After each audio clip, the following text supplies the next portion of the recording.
Stand up. Yeah. Hey. Stand up. Put your hands up. Whole city tired, man, they can't stand us. Crime going up, water look brown. Bills too high, got the whole town down. Stand up. Put your hands up. If you love your city, better man up. For the key, for the elders too. If nobody else care, then it's up to you. Taxation without representation. Trying to save the city before we save the nation. Every month another bill, another situation. People barely living, tired of frustration. Lights high, water high, rent high too. Whole hood stressed, what we supposed to do? Mama crying, daddy working overtime. Still can't win, man, this world out of line. But we ain't backing down. Tell the whole town, gather around. If you hear me, say it loud. Stand up, put your hands up. Whole city tired, man, they can't stand up. Crime going up, water look brown. Bills too high, got the whole town down. Stand up, put your hands up. If you love your city, better man up. For the kid, for the elders too. If nobody else care, then it's up to you. Hands up, like Mike Brown. Pain in the streets, got the city pipe down. Young boy lost, trying to find their way. Need real men, standing up today. If you a leader, then lay right now. Don't wait till the whole thing burn down. Church folks, hood folks, come together. Real change only happen when we move together. Stand up for the north side. Stand up for the south side. Stand up for the east side. Stand up for the west side. Everybody say stand up. Hey. Stand up. Stand up. Put your hands up. Whole city tired, man, they can't stand us. Crime going up, water look brown. Bills too high, got the whole town down. Stand up. Put your hands up. If you love your city, better man up. For the kid, for the elders too. If nobody else care, then it's up to you. Alexandria, we still here. Stand up.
I'm 11 years old. I'm 12 years old. And I'm 14. We believe that blacks are not equal to whites, and when the time comes, God will demand us to kill all Jews. Oh, I thought they were going to say, and together we are the Causettes.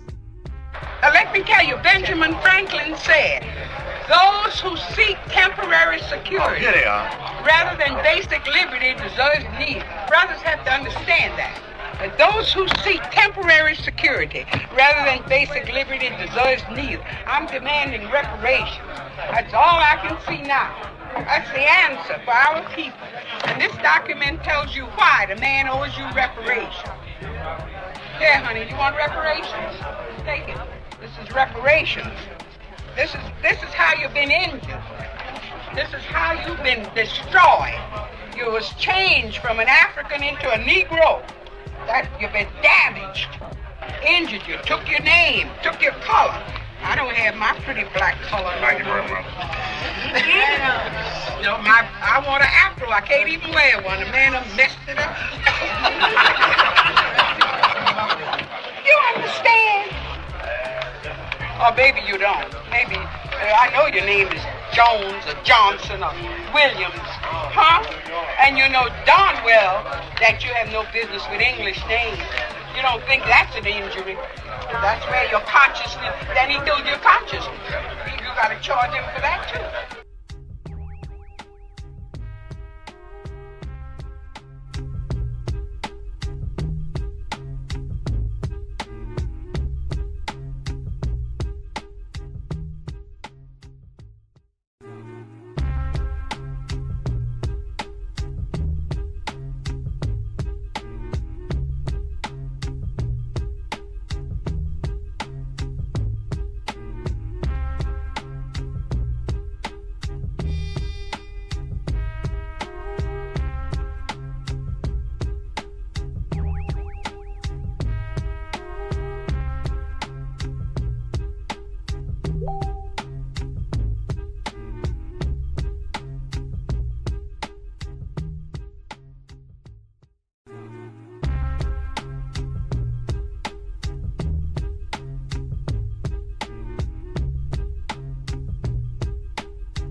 Well, all right.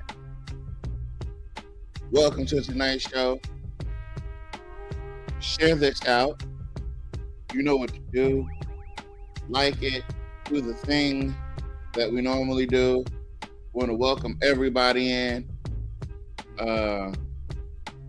We do have guests coming in. So a little housekeeping. All right. Mind your manners. All right. And take your shoes off at the door. Make sure you're wearing socks. If you're not, we will put you at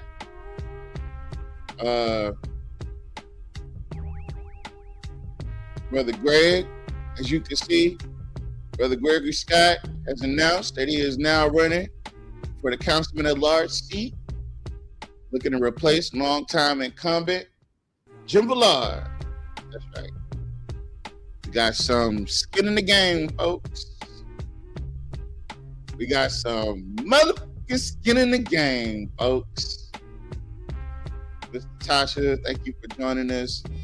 Please, by all means, share this out. This one is gonna be one that you're not gonna miss. Listen, I know the deal.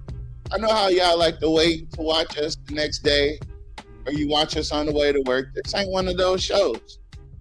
You're gonna want to be tuned in and tapped in with us this evening. All right, I promise you.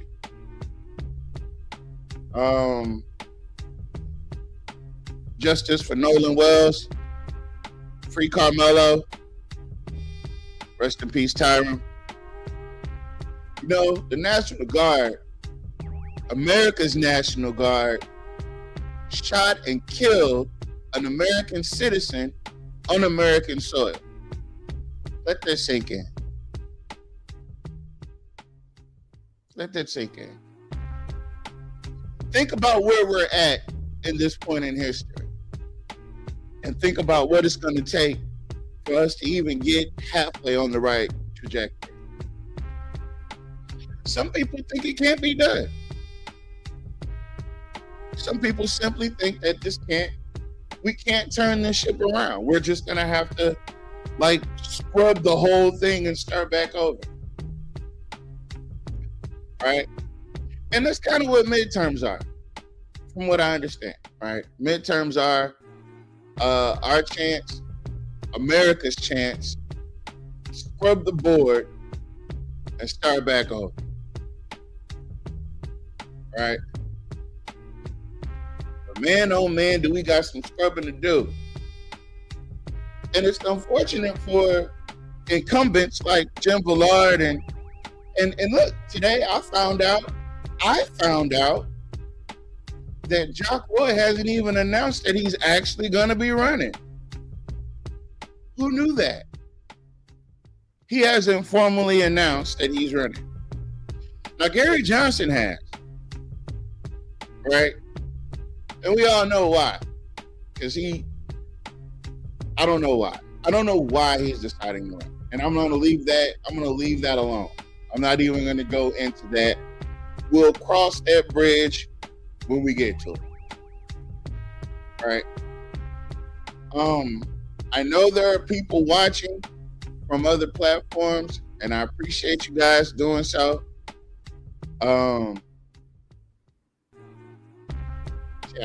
Sheesh.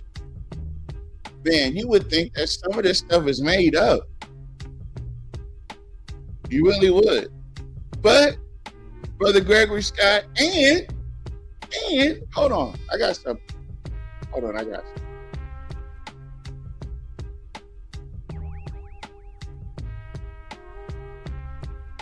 I got something up my sleeve. You won't believe. Homie, you just won't believe. Now, hold on.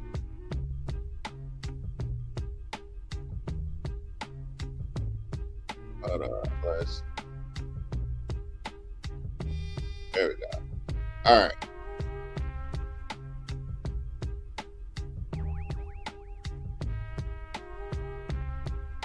Gary Clark, my bad. Gary Johnson. I said Gary Johnson. I meant Gary Clark. Gary Clark is running, and we know why. All right. Hold on. Let me cut this down. Let me add this to the mix. You won't believe. Oh, you won't believe. You won't believe what I've seen. Let me fix this. My. Check this out. Announcing my candidacy for mayor of the city of Alexandria.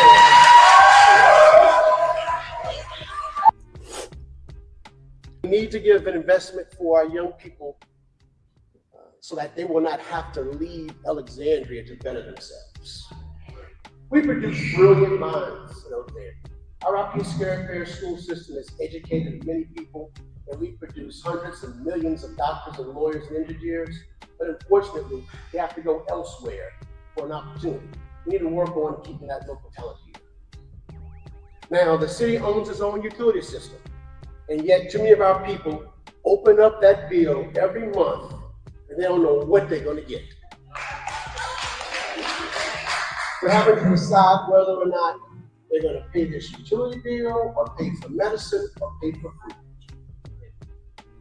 As a mayor, lowering utility bills would be a priority. Running our utility system efficiently, transparently, and for the benefit of people who pay for it. Now, no family should be priced out of their hometown, and no business should look at our utility rates and decide to locate elsewhere. So lower utility bills and real growth go hand in hand, and Alexandria needs both. And it's about trust. The people of Alexandria deserve a mayor that is open, honest, and accountable, willing to talk to our neighbors across the water, willing to talk to our neighbors down the street, willing to not have to be the smartest person in the room, someone who is open to ideas that aren't his. So I want to make it perfectly clear, I know that I'm not the smartest person in the room, and if I were the smartest person in the room, I think I need to change rooms. So, but being open and transparent and willing to listen to others is very, very important. I want to stress that I am not a politician. I'm a public servant, and there's a big difference. I want to stress that. I don't believe in the backyard, the back hall deals. I believe in transparency and letting people know what's going on with the tax dollars. And I'm wanting to be mayor for all of Alexandria, not black or white, not north or south, not for the old neighborhoods or the new neighborhoods, all of Alexandria. Because the truth is, our futures are tied together. If one part of the city struggles, we all struggle. But if we all work together, we can all rise. My father's generation fought to open doors. My generation is charged with making sure there's something behind that door and keeping that door open for others to walk through. I need you to talk me up because this is not going to be easy.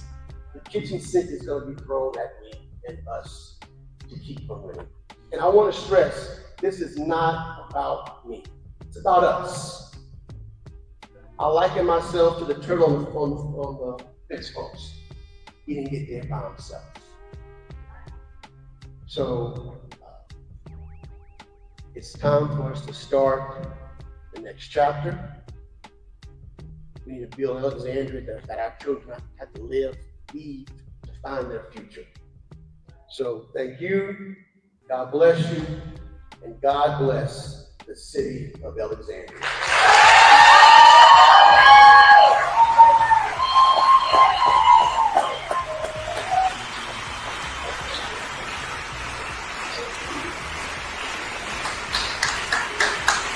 Again, let's hear it from Malcolm Loverday. Mayor, Alexandria 2026. Malcolm Loverday, Mayor.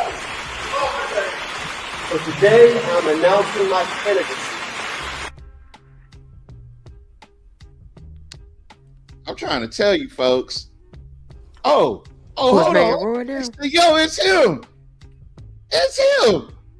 Look, hold on. Let me bring it down a little bit. It's him.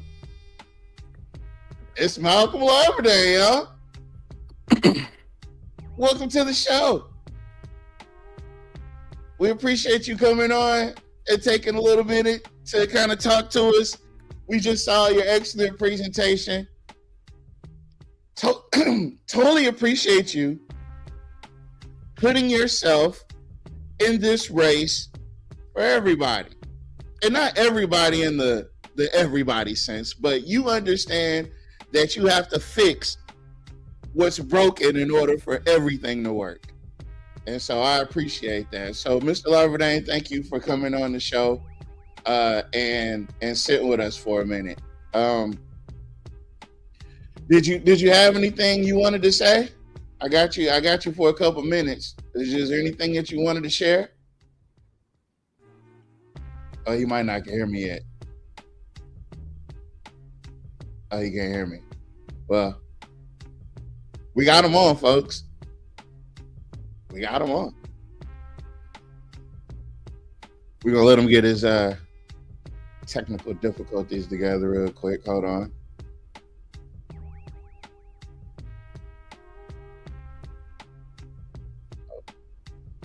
Oh, oops. Can you hear me, Malcolm? Oh, he's not loaded in all the way. Hold on, I'll take him down real quick. Yeah. That's big tough stuff right there. That's big tough stuff. Kind of segued. We segued from the presentation today, and he popped up on the screen right when the presentation. Because like I timed that. I didn't time that at all. Hey, tell him to call back in. Okay. Can one of y'all inbox him for me and let him know? Because I think he's having some difficulties. Let's see. That is dope. That's like a magic trick. I pulled that off. Man. There he goes. Hey. There he goes. There we got him. All right. What's going on, y'all? Oh, man. Hello, sir. How are you? How's everything going? Wow. Today has been an interesting day. Congratulations. I appreciate it. I thank you. I thank you. I thank you. But it's like I said today, it's not about me. It's about us. So Yeah. It's way overdue. It's way overdue. It's definitely way overdue.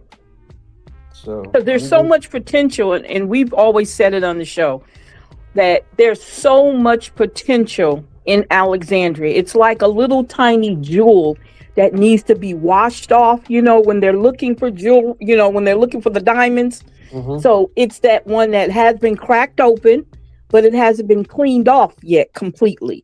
So you can see where There's the a lot diamond of is. unrealized potential in this city. Yes, exactly. And it's my exactly. goal to realize it. Exactly.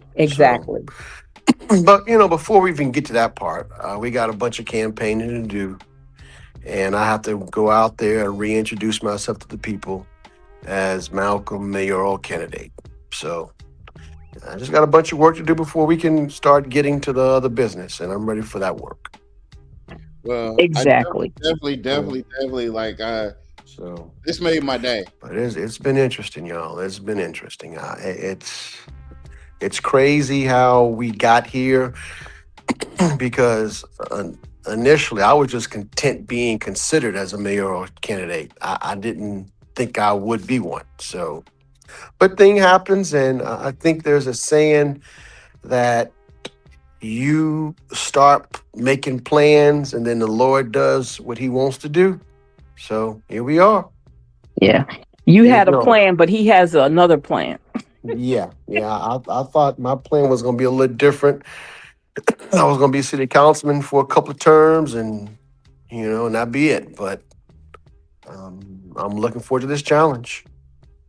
And people have been saying they won't change, and yeah, it's easy to say you won't change, but are people really willing to put forth the effort? And I'm seeing that people really are willing to put forth the effort. So I was pleasantly surprised today. We set up chairs for 50 people, and we bought food for 50 people. And I thought it was going to be a stretch for that many, given the time at 4:00. Most folk are at work or getting off work. But we cracked over 100 people. Oh. And ran out of food.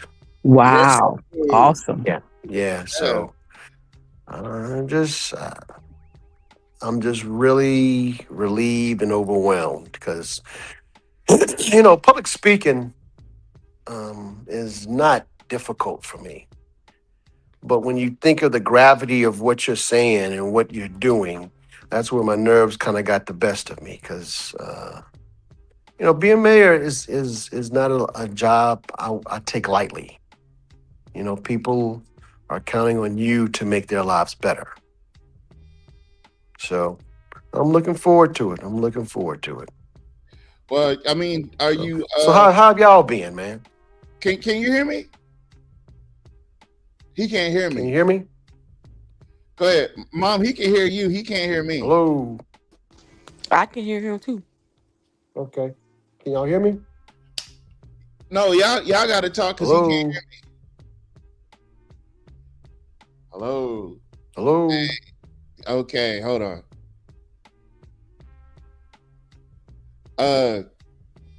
Hello. Shamir, can you talk? Can you hear? Yeah, I can hear you. Can you tell him that you can hear me and let him know? I can hear some. We can hear Savars, but you can't hear him, Mr. Malcolm. Yeah. Okay. Who's this? Shamir. I thought so. I didn't want to assume. All right. Good to see you. Good to see See you. So yeah, I don't know what to do because Savars, you have to go back and can you go No, back? just go ahead and can you ask him a few questions? Your bias, KT. So, yeah. Yeah. yeah. There Miss you go. Shamir, how have you been doing?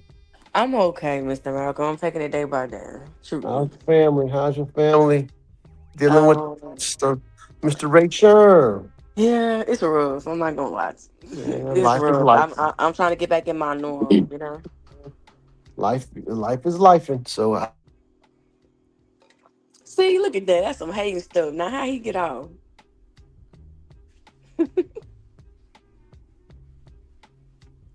Now, listen.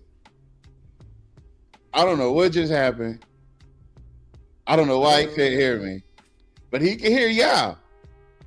And why is KT? Look, everybody's just. Look, where's Miss Alita at?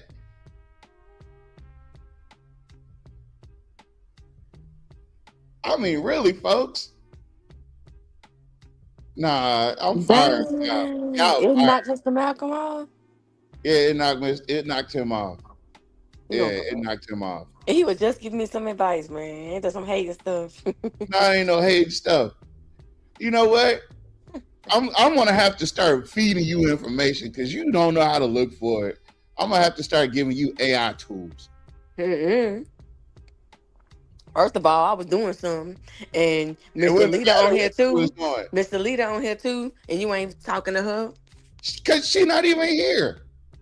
Then where's she at? She right there. I see her. She's literally not even, and she asked them couple questions, got her answers, and moved on with her whole entire life.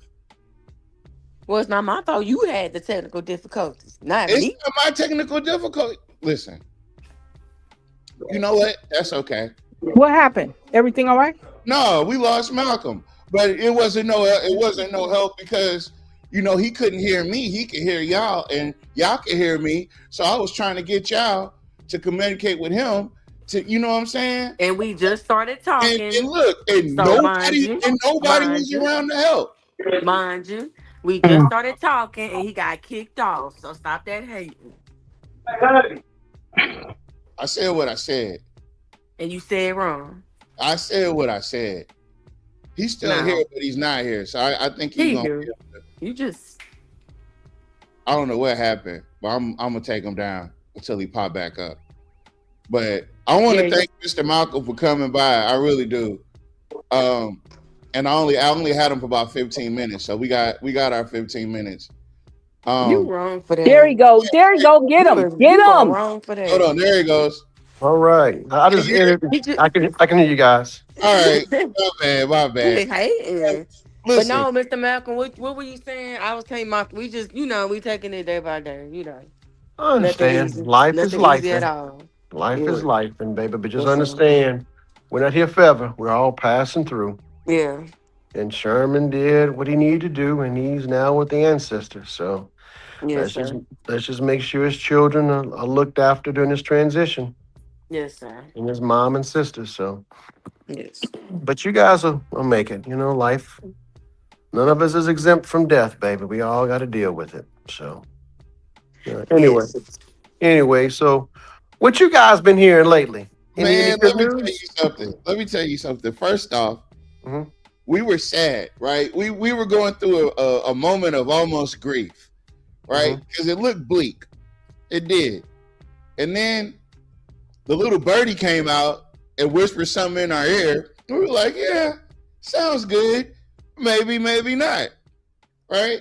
And then like the official announcement happened. And I was like, well then there you go. There you go. And just like with Brother Gregory Scott, who announced that he's going to be running for the at-large position, we got some skin in the game. And that's how I opened the show tonight, by announcing that we have skin in this game now. Oh, plenty of skin, brother. So at first, we were upset, but you came along, and Brother Greg came along, and there's so many other things that I know that you guys pay attention to that we pay attention to. I guess that's where our paths cross, because we see the same things. And so, what do you think? What do you think about Jock not formally announcing, or Mayor Roy not formally announcing that he's actually running? Tavares, I'm not worried about what any other candidate is or is not going to do. I'm focusing on my race. Amen. And so you do whatever you feel you need to do. Godspeed to us all. But just be prepared to work, because I'm going to make you work. You going to make it work. Yeah. So whatever any other candidate wants to do, that's their business.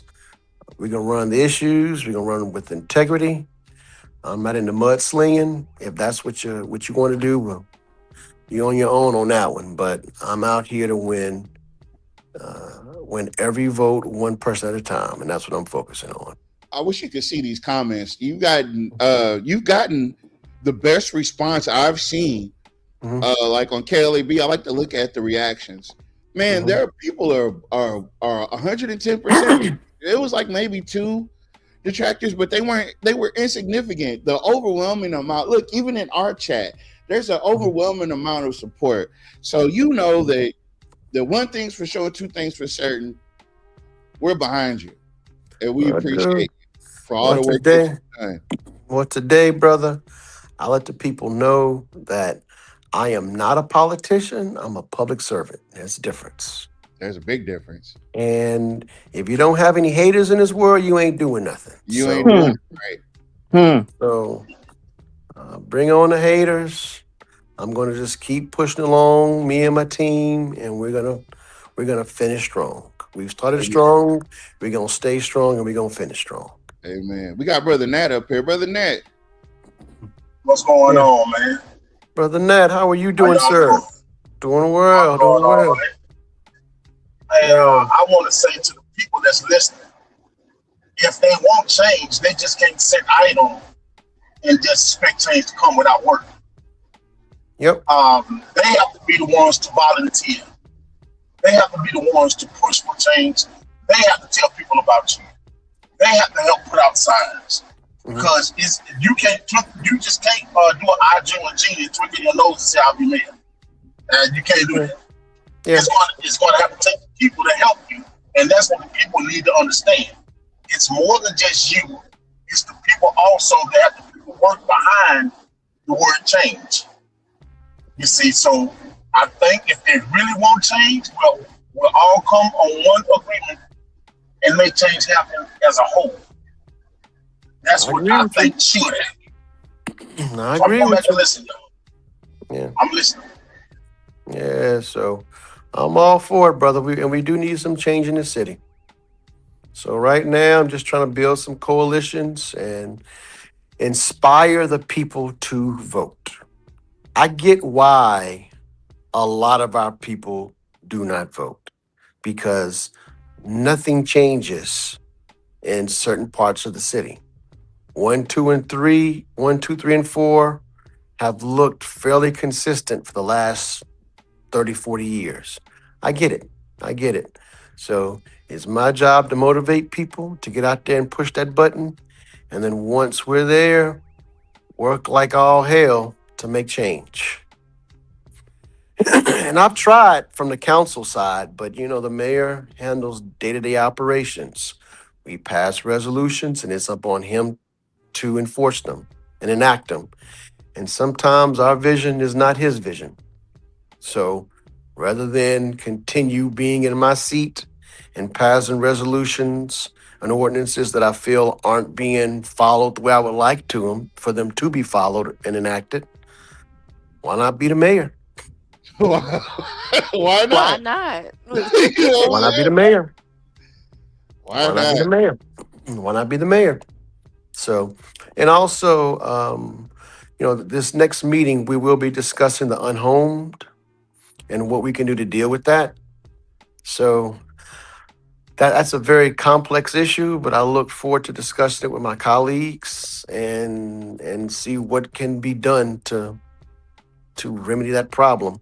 A lot of it's due to chemical dependency and mental health. So I just don't know Yeah, and what. they feel like they can write people off because of that, and that's Yeah, unacceptable to me.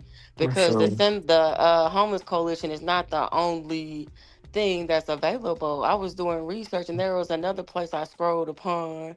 I can't. It's called Sinla something. It's like these women. They just got a busy award, with Crest mhm, Industries, with mhm.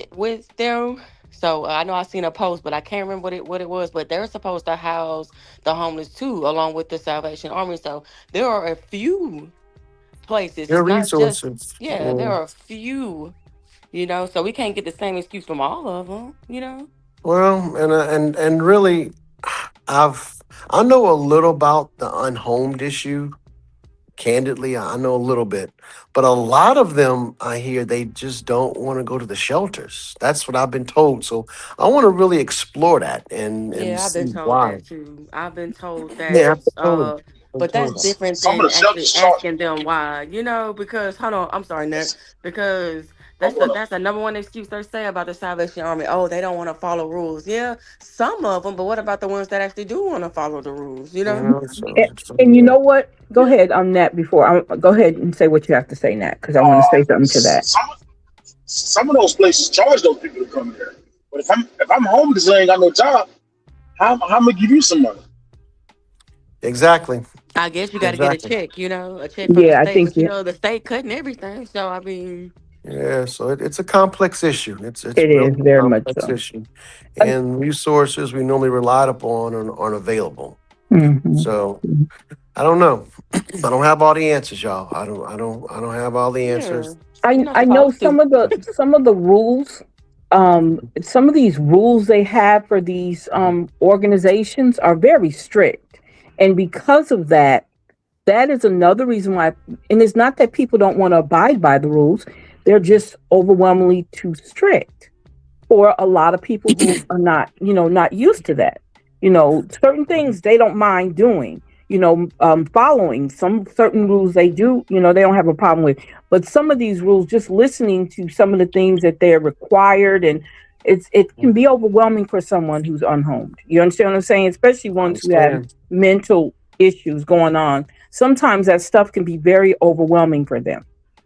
So Well, that's something. I mean, you Uh, can't change how the organization is set up, but at least, if we're trying to help somebody, why would we put things in place to keep them from being able to use the resources that you claim you have for them? I well, mean, like I said, it's time for a discussion. I want to listen. I want to yeah. listen to some people. So we're gonna do what we can. So, but yeah. Well, Malcolm, look, I Hmm. know I know it's been a busy day. It's been a I don't really want busy to day. hold you. I Yeah. do want to save. I want to save some of my time bank with you for other stuff that's going to be coming up during the campaign because I do Yeah. want you to realize that you have our full support and we're very very proud of you and we thank you for I stepping up. appreciate that. I appreciate receiving that vote of confidence from you guys. It matters, and I truly appreciate and I'm thankful. So, Yes, congratulations. Congratulations. hey, this is just the beginning. I'll take that, but this is just the beginning. So, and it's not like I said, it's not me, it's us. Is So, us. all right. That Gotcha. seems like a great campaign slogan. Yeah, Hey, well, I like that. I hear you. Yeah, I All like right, y'all. Well, look, I'm going to give me a little rest, and you guys continue having a great show and keep doing what you're doing in the community, and we will definitely circle back soon. all right, Yeah. brother. Good Thank you. night, Good y'all. night. Bye Good bye. night. Now, wasn't that cool? That's the coolest thing that happened. That's the Yes, coolest. sir. That was You see what I very did there? cool. You see what I did there? Yes, sir. You did a very good job. I'm gonna pat you on the back when I see you on the Don't top of your head. touch me. Do not touch me when you see me. Okay. Okay. Okay. What's gonna happen if I do? What's gonna happen if I do? Not a. Oh well. Okay. Listen. If you want to tempt fate like that, go for it. I'm not afraid of you. You don't have to be afraid of me. It's fate. Okay. All right. All right. You know we done tussled a couple times already, so you know I'm not afraid of you. And Tavares, this will be your last time trying to check me in front of the future mayor because you had technical issues and I was busy doing Listen. something. First off and So foremost, that's what I'm it saying. wasn't my technical issue. Okay. Ooh. Wait a minute. What's going on? Did I miss something? I did walk down the hallway. Absolutely walked away from the phone. I did. I walked down the hallway. I felt abandoned. I did. I'm like, how dare these people that I give my life to abandon me while I'm on the phone with the future mayor? And what's crazy is he couldn't hear, obviously, that me and Mr. Malcolm was, I don't know what you was doing, but me and Mr. Malcolm had already moved on and were conversing. Oh, conversing? So Is that you owe me something an you apology. added to your lexicon? Conversing? To her vocabulary? You extended your vocabulary? Oh, is that the coach teasing? No, I'm not teasing you. No. Is that what you, You is know, that you know what? hating? You know what? Hold up. I'm mad Yeah, at you. uh-huh. I'm mad at you. I'm mad. Now everybody's Why? mad. What I do? I'm mad at you because you missed our first Monday. It was awesome. It was awesome. Well, let's do it again. Okay. We'll do it next on August the 1st. The first Monday. Man, there's so much stuff that I want to tell y'all. There's so many things that I want to cover with y'all. I have no idea where to start. The sad part. That was a good start having Mr. Malcolm, though. Yeah. You get kudos for that. Let me bake you some cookies. Get your cookies. We'll Good get him job. some milk and cookies. Yeah. What kind of cookies you like? Chocolate chip? You want a Marlboro with that? A Marlboro? A Marlboro. Where do Marlboros and cookies go together? That's insanity. Oh my God, that sounds nasty. If they jump you, we can't help you. Look at this. Look at this. What? So he gonna leave you out to dry. He gonna leave you out there. That's cold work, boy. See, look, Greg. Look what I did, Greg. Let me show you something. I had pre-planned for you being on the show, and I said, you know what I'm gonna do? I'm gonna go ahead and put his logo up at the top because this show is sponsored by Gregory Scott for Council. I love it. I love it. Yeah, no, not anymore. Not anymore. You gonna take it down? You gonna take it down? Hey, so Mr. Scott, can you get on the phone? I mean, ask him, can you get on the stage? I wanted to do his on the next show. So okay, you want to catch on the next show? The next show. Okay. I hadn't even told him yet, but golly, thanks. Damn, I didn't know. I'm sorry. I didn't know. There video footage today of Mr. We can run that back. Yeah, it's a video. We can run that back. So, Mr. Scott, you need to be available on the next show so that we can get you up there. Available. Yeah, listen, he's here now. I wish. I mean, people just can't let stuff slide. They just want to be everywhere and everything. They want to have all the look at this. Look at it. Look at what he put on the screen. Look at it. We're gonna have to get the future. Yeah. See what I'm saying? They already started. Oh, hold up. Look, that's that show she'll be watching in the background while she's not paying no attention to us. Hold on, I gotta edit. My point exactly. I've been said that. Nah, you fuss at your mama. What happened now? What happened? That's what you be watching when you don't be watching us while you on the show.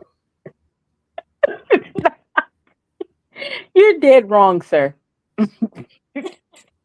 Candidacy for mayor of the city of Alexandria. So today I'm announcing my candidacy for mayor of the city of Alexandria.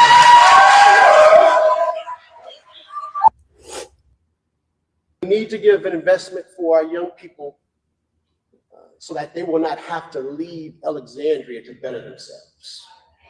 We produce brilliant minds in Alexandria. Our Rocky Square Fair school system has educated many people, and we produce hundreds of millions of doctors and lawyers and engineers, but unfortunately, they have to go elsewhere for an opportunity. We need to work on keeping that local talent here. Now, the city owns its own utility system, and yet too many of our people open up that bill every month, and they don't know what they're going to get. We're having to decide whether or not they're going to pay this utility bill or pay for medicine or pay for food. As mayor, lowering utility bills would be a priority. Running our utility system efficiently, transparently, and for the benefit of the people who pay for it. Now, no family should be priced out of their hometown, and no business should look at our utility rates and decide to locate elsewhere. So lower utility bills and real growth go hand in hand, and Alexandria needs both. And it's about trust. The people of Alexandria deserve a mayor that is open, honest, and accountable, willing to talk to our neighbors across the water, willing to talk to our neighbors down the street, willing to not have to be the smartest person in the room, someone who is open to ideas that aren't his. So I want to make it perfectly clear. I know that I'm not the smartest person in the room, and if I were the smartest person in the room, I think I need to change rooms. So, but being open and transparent and willing to listen to others is very, very important. I want to stress that I am not a politician. I'm a public servant. There's a big difference. I want to stress that. I don't believe in the backyard, the back hall deals. I believe in transparency and letting people know what's going on with the tax dollars. And I'm running to be mayor for all of Alexandria, not black or white, not north or south, not for the old neighborhoods or the new neighborhoods, all of Alexandria. Because the truth is, our futures are tied together. If one part of the city struggles, we all struggle. But if we all work together, we can all rise. My father's generation fought to open doors. My generation is charged with making sure there's something behind that door and keeping that door open for others to walk through. I need you to talk me up because this is not going to be easy. The kitchen sink is going to be thrown at me and us to keep from winning. And I want to stress, this is not about me. It's about us. I liken myself to the turtle on the fence post. He didn't get there by himself. So it's time for us to start the next chapter. We need to build Alexandria that our children have to leave to find their future. So thank you. God bless you. And God bless the city of Alexandria.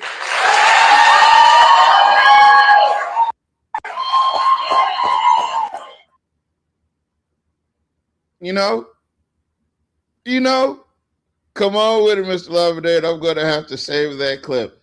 Well, we saved it for you. And man, like, I know this is kind of like a thing for us, right? Make sure you're hitting the like and the share button too. Make sure you're subscribing to us on YouTube. We're bringing you exclusive news. We have real live candidates that are here in real time. And, people that are a part of, and this is the other main thing that I'm overly excited about. The fact that we might not have to close up shop in November. we might not have to close up shop after all. We got a chance to stay on the board. We got a chance for a season 59 of the Can We Be Frank show. After 59 seasons, we can do season 60. And we'll have Mr. Malcolm Larverdane on. By then, he'll be the Mayor Larverdane. And we'll have Councilman at Large Gregory Scott up here. Look, watch this. We'll have Councilman for the Council Lady for District 2, Miss Linda Bell up here. Hell, the whole damn the 3 of the council members. You know, Brother Jules is gonna come on if we ask him to. You know what I'm saying? Just imagine. No, I don't think we can have him on at the same time. I think that's illegal. We'd have to look into the rules on that. But, you know, we're almost there, folks. We're almost there. I'm just glad, like I said, I'm glad that there's a potential where we don't have to close up shop. It was looking bleak. Ain't gonna lie.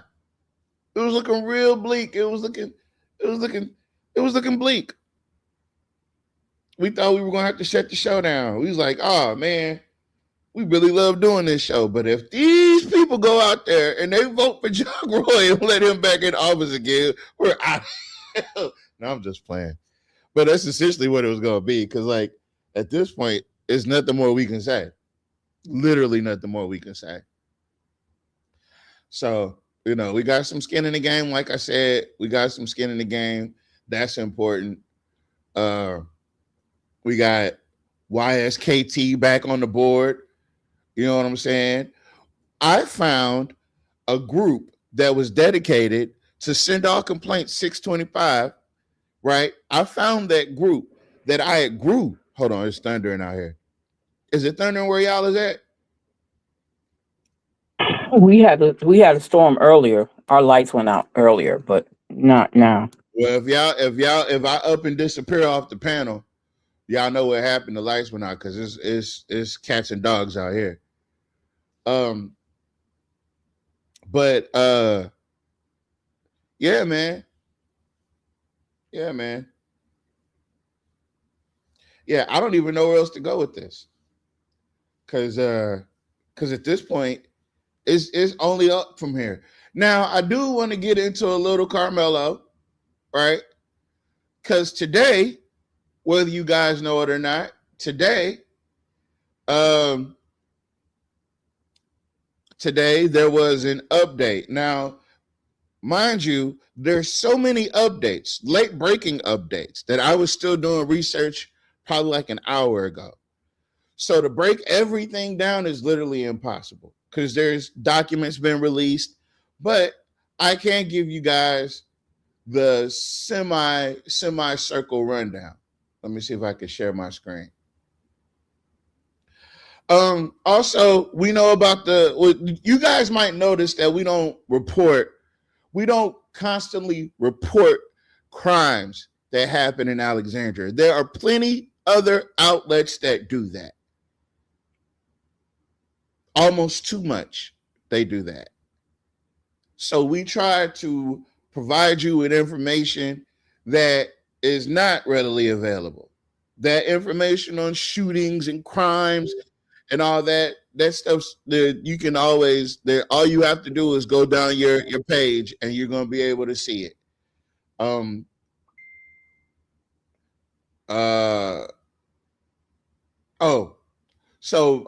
Yeah. I'm gonna get to that part. So let me see if I can pull this up. So me and AI have this great relationship, right? And I've trained the AI to give me the information that I need. Oh man, I don't think I can do it. Hold on. I gotta pull this out. And then I gotta do this. Oh, I can't even do it like that. Dang. All right. Hold on. Oh, well, maybe I ought to do it like this.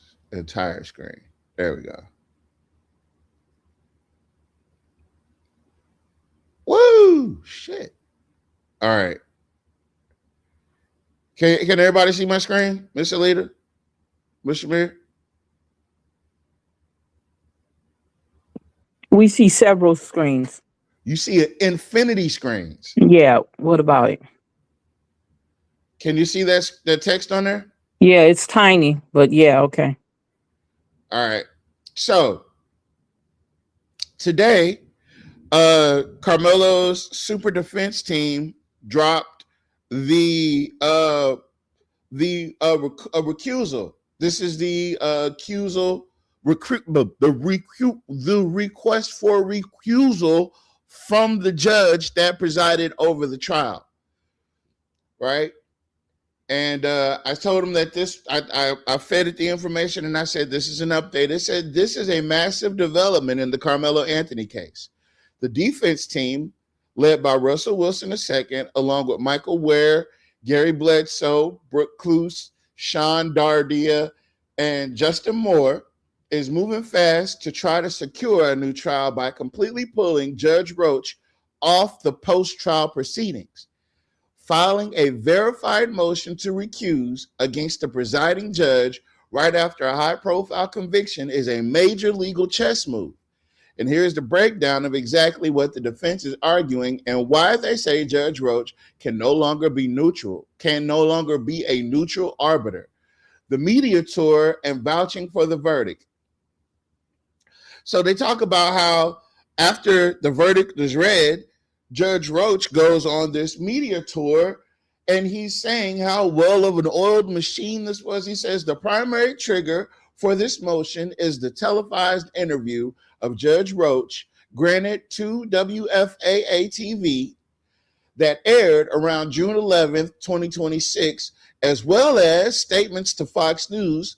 The defense points out that while the case is still actively pending post-trial motions, Judge Roach went on TV and explicitly endorsed the jury's guilty verdict, stating, yeah, they did.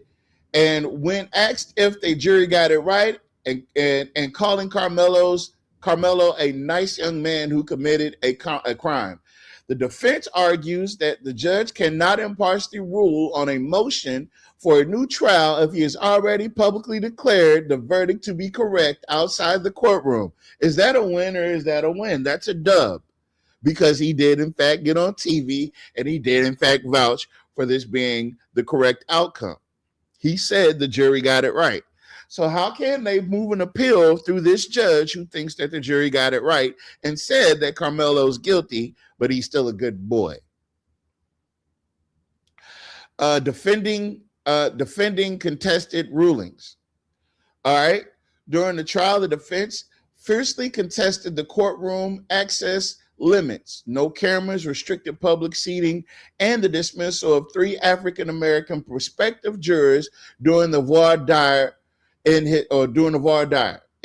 his media appearance, Judge Roach explicitly defended these actions, stating that he followed the law to a T and that he struck the balance pretty well regarding media and public seating.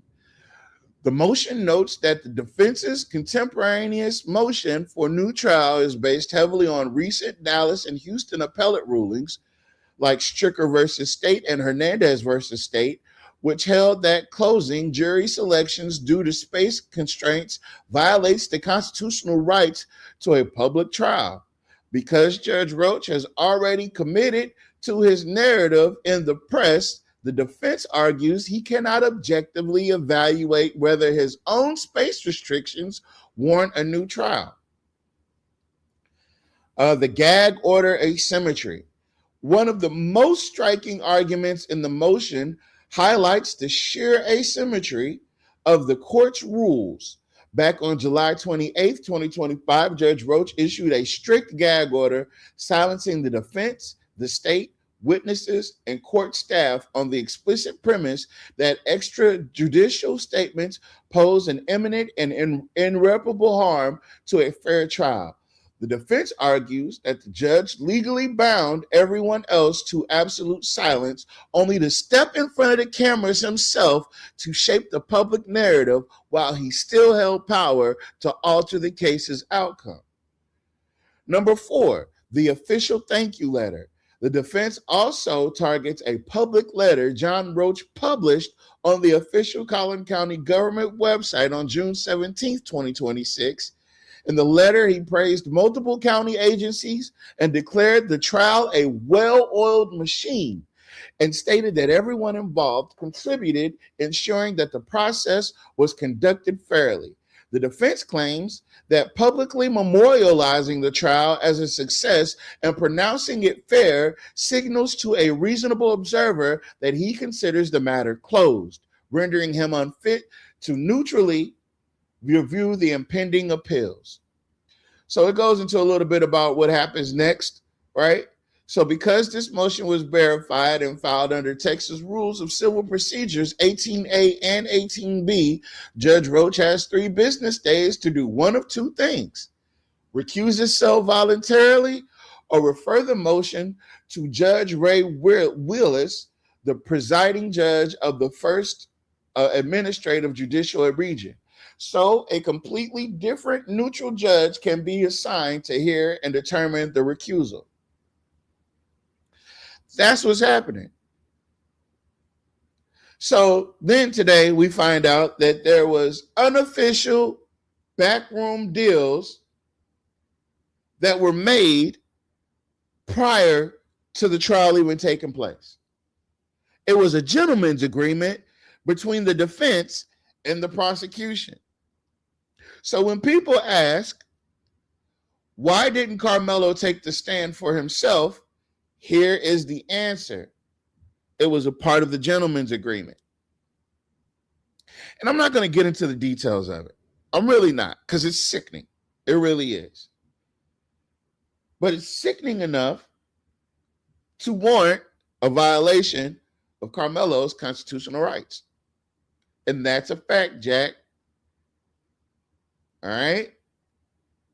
So that being said, it's still free Melo. Still free Melo. I believe that Melo will be free. I know he will. So again, I did want to share with you guys. So in my own spare time over the last 15 months, I've been tracking this case heavily. I've teamed up with some brilliant people that are both lay and in the profession of law. And I got to tell you, in the TikTok world, all right, let me say this. What you see on Facebook is just a small snippet of the things that take place on TikTok. And it's a small snapshot of what I do when I'm not on Facebook and I'm on TikTok. I engage in debating about this case. I've done a lot. And I've been well abreast of this case. Today is the first day that I can honestly say that I'm slipping, because I don't things are still coming out like at this very moment. My crew is still breaking stuff down. So hopefully on the next show I'll have a segment where we can talk about Melo. And we can get more information that I gather. But one thing that I do know for a fact, and this is going to come out eventually, I don't know who's going to say it, but I do want to be the first person to go on record and say this. When you go to Collin County's website and you go and you look for the evidence, that all the information, the pictures and the video files, all that you can find from this trial that they've made available, and you can go in and download these files, and each file has something called metadata, right? And I want to explain what metadata is real quick. Hold on. Let me get the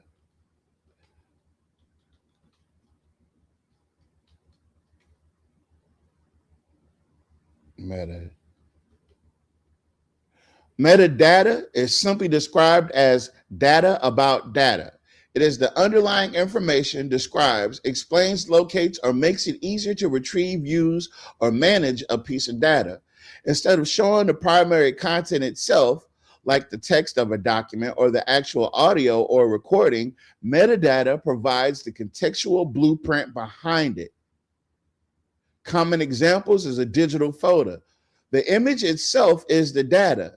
The metadata is the hidden file information showing where it was taken, showing when it was taken, what camera or phone model was used, the file size, and the GPS coordinates of where the photo was captured.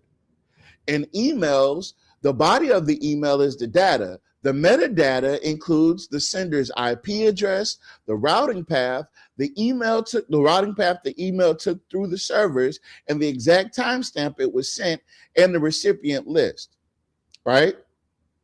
Legal and court records. The actual text of a motion or transcript is the core data. The metadata includes things like envelope ID and the exact date and timestamp of the filing, and the electronic signature validation and the identity of the clerk who processed it, right? That's metadata. Well, I dug around in the metadata of the videos of the surveillance, right? Hold on. I got you guys. This boy, AI detective, look at him. Oh, this ain't no AI, baby. Look, my friend Life in Motion, shout out Life in Motion. My friend Life in Motion actually went through the trouble of what he did. Okay, so you know how they were releasing all of the footage and stuff, right? So when they released the footage, what he did was go through the trouble of synchronizing all of the film. And he synchronized some innocuous, inconspicuous parts of it. Let me pull this up real quick because I'm explaining too much. It's all very interesting. And I want you guys to see it for yourself. That way, when Carmelo comes home and he's free, there won't be no questions why. You'll know for a fact that he deserves to be free because this was, in fact, a miscarriage of justice. This was a miscarriage of justice in the worst kind because honestly, I feel like when we get into the details of that backroom deal, I feel like that they put him at such a disadvantage. It wasn't even funny. It wasn't even funny. They violated him. Hold on, let me share my screen. Thank you guys. Thank you guys for staying tuned. There is no audio, so there's not like I got to show you audio. Well, let me take this stuff off the screen so you guys can actually see. So what he's done is he's synced up the timestamps as best he could, right? And there's some things I want you guys to pay attention to that are happening. I think this video is how long is this video? Like 15 minutes long. Oh, my bad. It's 5 minutes long. Right? And I want to point out some things. Does anybody realize that half of that stadium is different from the other half of the stadium? This looks like a much brighter day. This looks like overcast. Right? You're going to see some people milling about on the field, if you will. You see those people over there? See these people right here? All these people are milling about, right? And, oh, man, I hope you can. Is it a way to, hold on.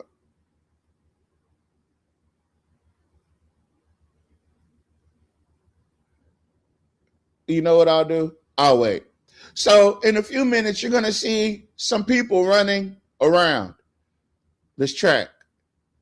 And because these cameras are synced up to the same date and time, we should see these people run around this track, come out the other side, and continue running, right?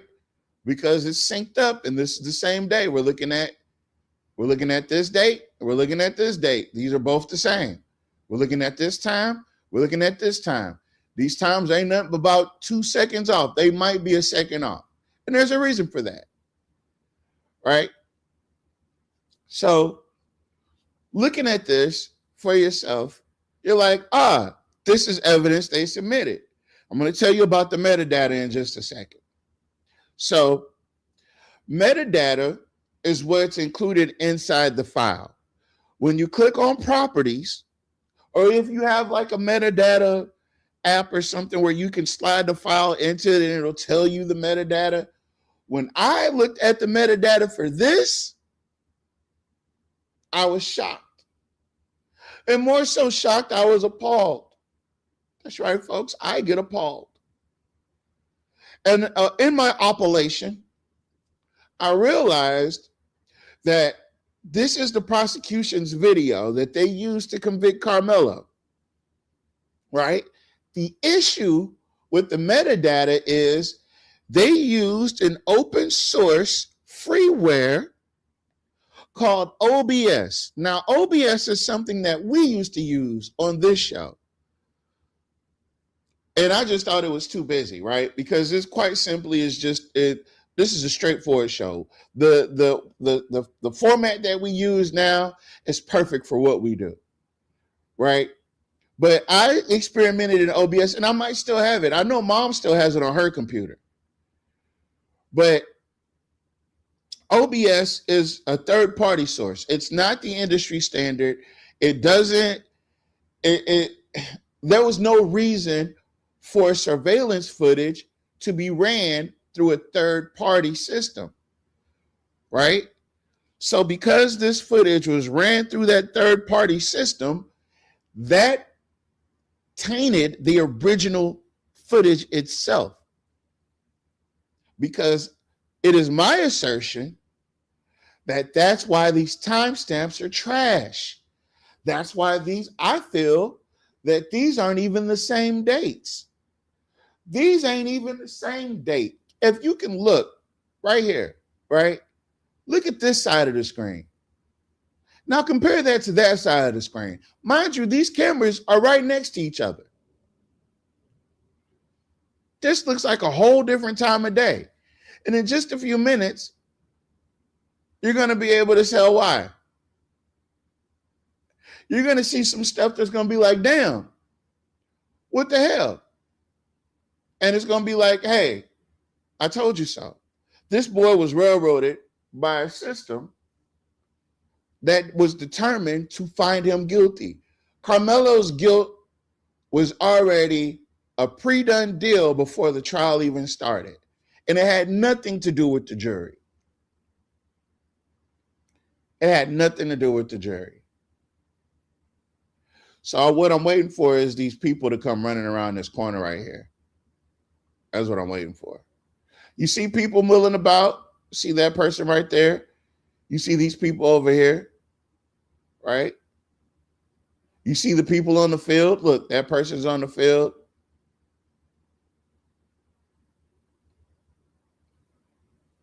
It's surveillance video.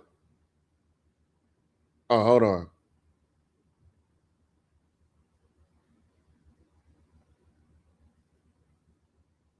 Did I miss it?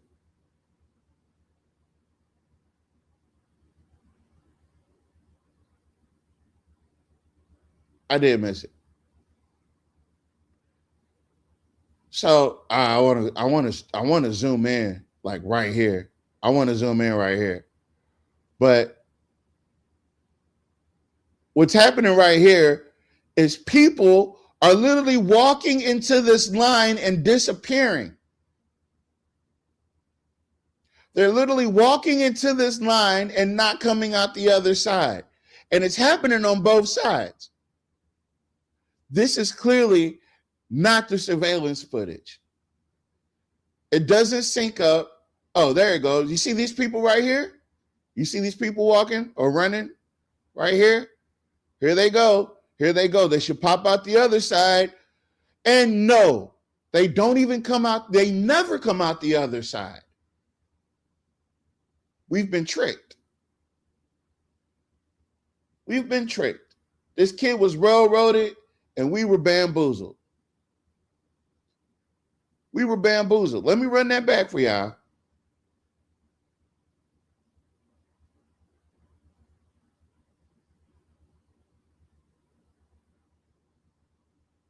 Hold on.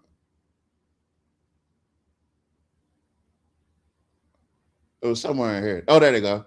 Boom. All right. Hold on. These people are running, and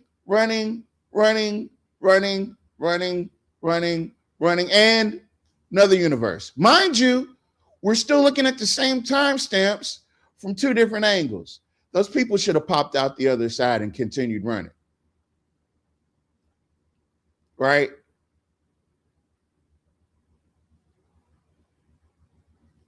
Said the clip on the left is 2 minutes faster.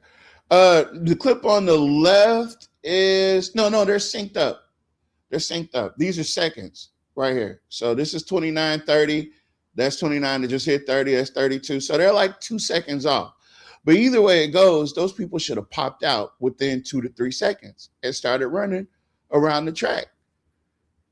The video's been doctored. And I proved that by looking at the metadata. When I looked at the metadata, I realized that they used OBS. And OBS is, like I said, a third party. It's a third party platform thing. It's an app, or it's a program, open source, where you can program it yourself. And you may ask yourself, well, why would they run it through OBS? I had the same question. Then I dug around a little bit more. And guess what I found out? I found out that OBS allows you to add a timestamp. You can customize a timestamp to add to your videos. So if they edited these videos with OBS, that's a fact. And then the timestamps are matching. That's a fact. But they're 2 different pieces of 2 different days. Absolutely. There is no way that that's possible. Yes, reminds me of the Kendrick Johnson footage at the gym at the school. Exactly. And some of the reason that I got so deeply involved in this case is simply because it took me by surprise. I didn't know what to expect once I started engaging. I didn't know whether Carmelo was guilty or innocent, right?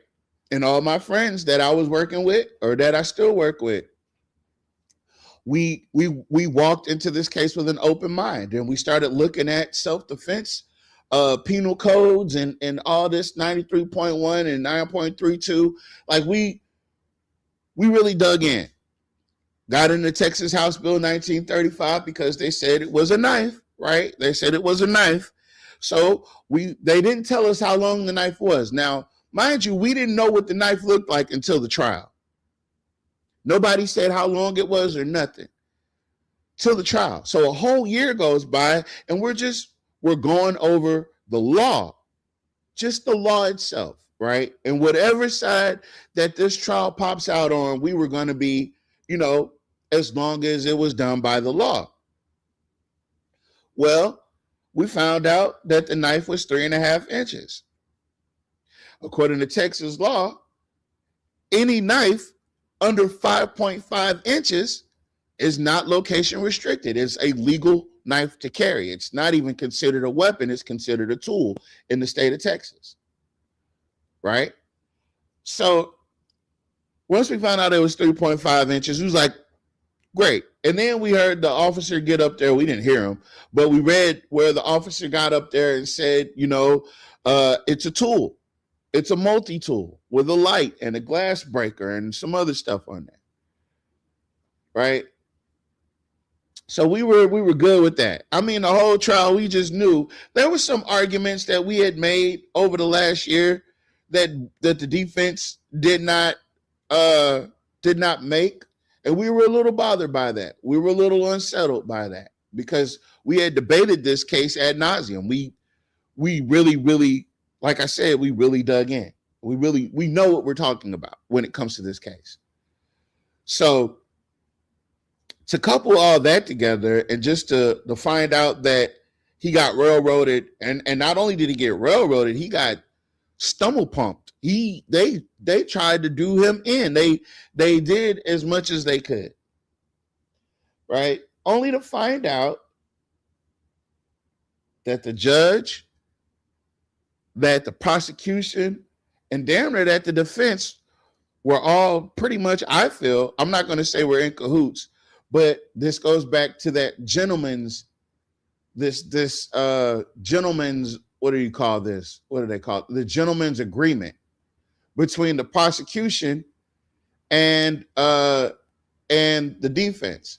So the terms of the gentleman's agreement was both sides essentially agreed to keep the trial strictly focused on the immediate facts of the confrontation at the Frisco track meet. What was excluded was the prosecution agreed not to bring up certain bad character or prior extraneous act evidence regarding Carmelo. In exchange, the defense would not introduce specific negative background or character evidence regarding the victim, Austin Metcalf. The goal of such an agreement is to typically to keep the trial clean and avoid distracting character assassination battles and shorten the proceedings. Because it was unofficial and handled off the record, it relied entirely on mutual trust between the attorneys. Then it talks about the final day trap. According to the 63-page motion for a new trial, the prosecution waited until the absolute final day of testimony to shift their stance on the scope of this agreement. When the time came for the defense to decide whether Carmelo would take the stand to explain his side of the self-defense claim, the state's prosecution asserted a critical caveat. They argued that the off-the-record agreement would no longer apply if Carmelo testified. They maintained that by taking the stand, Carmelo would open the door to character cross-examination, meaning they would feel free to hit him with the highly damaging extraneous act evidence they had previously agreed to withhold. Why the new defense says it violates his rights. Carmelo's new appellate team argues the sudden pivot on the final day forced the young defendant into an unconstitutional dilemma. It effectively forced Carmelo to choose between exercising his constitutional right to testify or remaining silent to avoid a barrage of highly prejudicial, unvetted character evidence. Undermining self-defense. Because a self-defense claim heavily relies on the defendant's personal perception of fear and danger in the moment, preventing him from speaking safely to the jury, crippled his ability to establish his state of mind. The defense is now using this breakdown to argue that relying on an off-the-record agreement allowed the prosecution to create a procedural trap, rendering the trial fundamentally unfair and necessitating a brand new trial under a different judge. They set him up. The prosecution, they made an agreement with the defense. And at the last moment, they gave Carmelo 10 minutes to decide whether or not he was going to take the stand. 10 minutes is all the kid had. And it's still a child.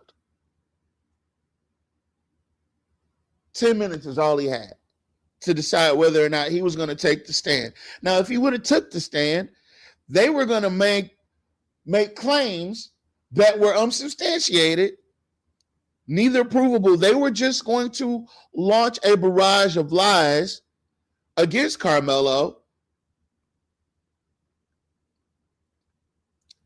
if Carmelo got up there and slightly impeached and made Austin Metcalf look like what he really was, which was a bully.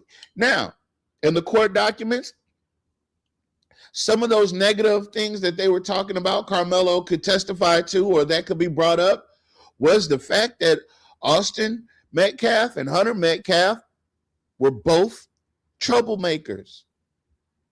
And they had been tied to some racist allegations at that school and with other students. And then they were going to have to talk about the cheerleader who wrote the letter, who got cursed out at Canes. They were at a restaurant after a game they had lost, and she expressed she's a cheerleader for Memorial High. And she said, oh, damn, whatever it was, she was saying how they had lost and it sucked. Well, Austin came over there and called her all kind of fat bitches and all kind of shit. And that explains a lot. It speaks to his character. They didn't want the world to see Austin for what he was. And that's the reason for this gentleman's deal. And that's also the reason why they reneged on it. And believe you me, if you hear me telling you about this case, it's all facts. Some speculation, but the only speculation I have is the speculation after the fact. But as far as everything leading up to this trial, all facts. Now, Carmelo did defend himself. This is a textbook case of self-defense. In Texas, a person has no duty to retreat. Oh, and we have a perfect example of that because of the young lady that shot the man in the parking lot at Walmart in Florida, which is another stand your ground state. Right? And to add to everything else, they established that guy wasn't such a good guy. Right? And you'll notice that they're trying to, like certain stories they're trying to bury. Once they find out that the guy wasn't a good guy, he wasn't such a great guy. He had a lot of threatening ass allegations against him. Hold on, let me see if I got that paperwork too. I typically like to keep the paperwork. I think this is it. No, that's not it. Oh, wait a minute. Because you know what I could do? I know what I could do. Because y'all got to follow me. Listen, if y'all are not following the Can We Be Frank Show fan page, get on Facebook and look for the Can We Be Frank Show fan page and follow us. If you're not following me on TikTok, I don't know if I should do that. I don't know. Y'all might look at me a lot different if y'all see me on TikTok. I'll be cutting up. I'm not gonna lie. I'll be cutting up. Let me see. What can I share? I can share this. Hold on. I'm gonna put the video up.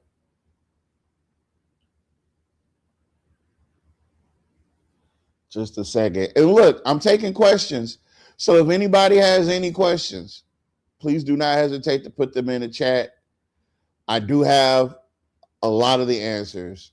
But I did want to start bringing Carmelo's story over to you guys because I know that a lot of times we're too inundated with other stuff to even, and it's happening. It's happening around us.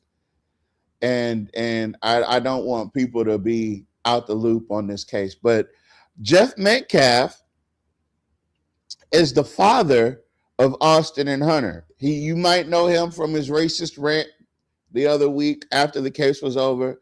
But this is him again. Check this out. I just had my shoulder completely replaced. Oh, wow. And, last year I had 4 torn rotator cuff tendons, a torn bicep tendon, and a torn labrum. Oh, wow. You've been through some stuff. Well, that was from jiu-jitsu. And, okay. And the person who tore my shoulder, which is funny, the person who tore my shoulder the first time was Austin. Austin was the one that ripped his daddy's shoulder out of the socket. He's claiming it's jiu-jitsu. I don't believe so. I believe that those people were deathly afraid of their kids. I believe those young gentlemen were out of control. Out of control. I couldn't imagine, like, he had to have him in a submission move. He had to have him in a submission move. And the dad must have been tapping. Or you know what? That might have been the way they handled issues. Let's go in the backyard and, let's have a jiu-jitsu match. Because those boys were trained in jiu-jitsu. Right? So that might have been their way of handling family issues. And Jeff got his ass whooped. It's gotta suck. That's gotta suck. Getting your ass whooped by your kids. But I am taking questions. Did anybody, Miss Shamira, do you have any questions? Miss Lita, you got questions? No. Okay. I just don't know how far down the rabbit hole y'all want to go with 30 minutes. Okay, can we talk about that other subject matter? Young man named Nolan, please. Yeah. Yeah. Hold on. And there's a young man, that's missing right now, I believe, in Alexandria. Jacoby. Yeah, Jacoby, he's missing as well. Like, I don't know what's going on, but this we got to do something. Our kids, man. Hold on. Validity.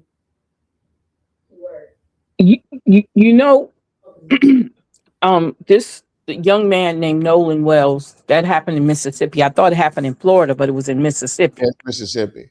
Okay.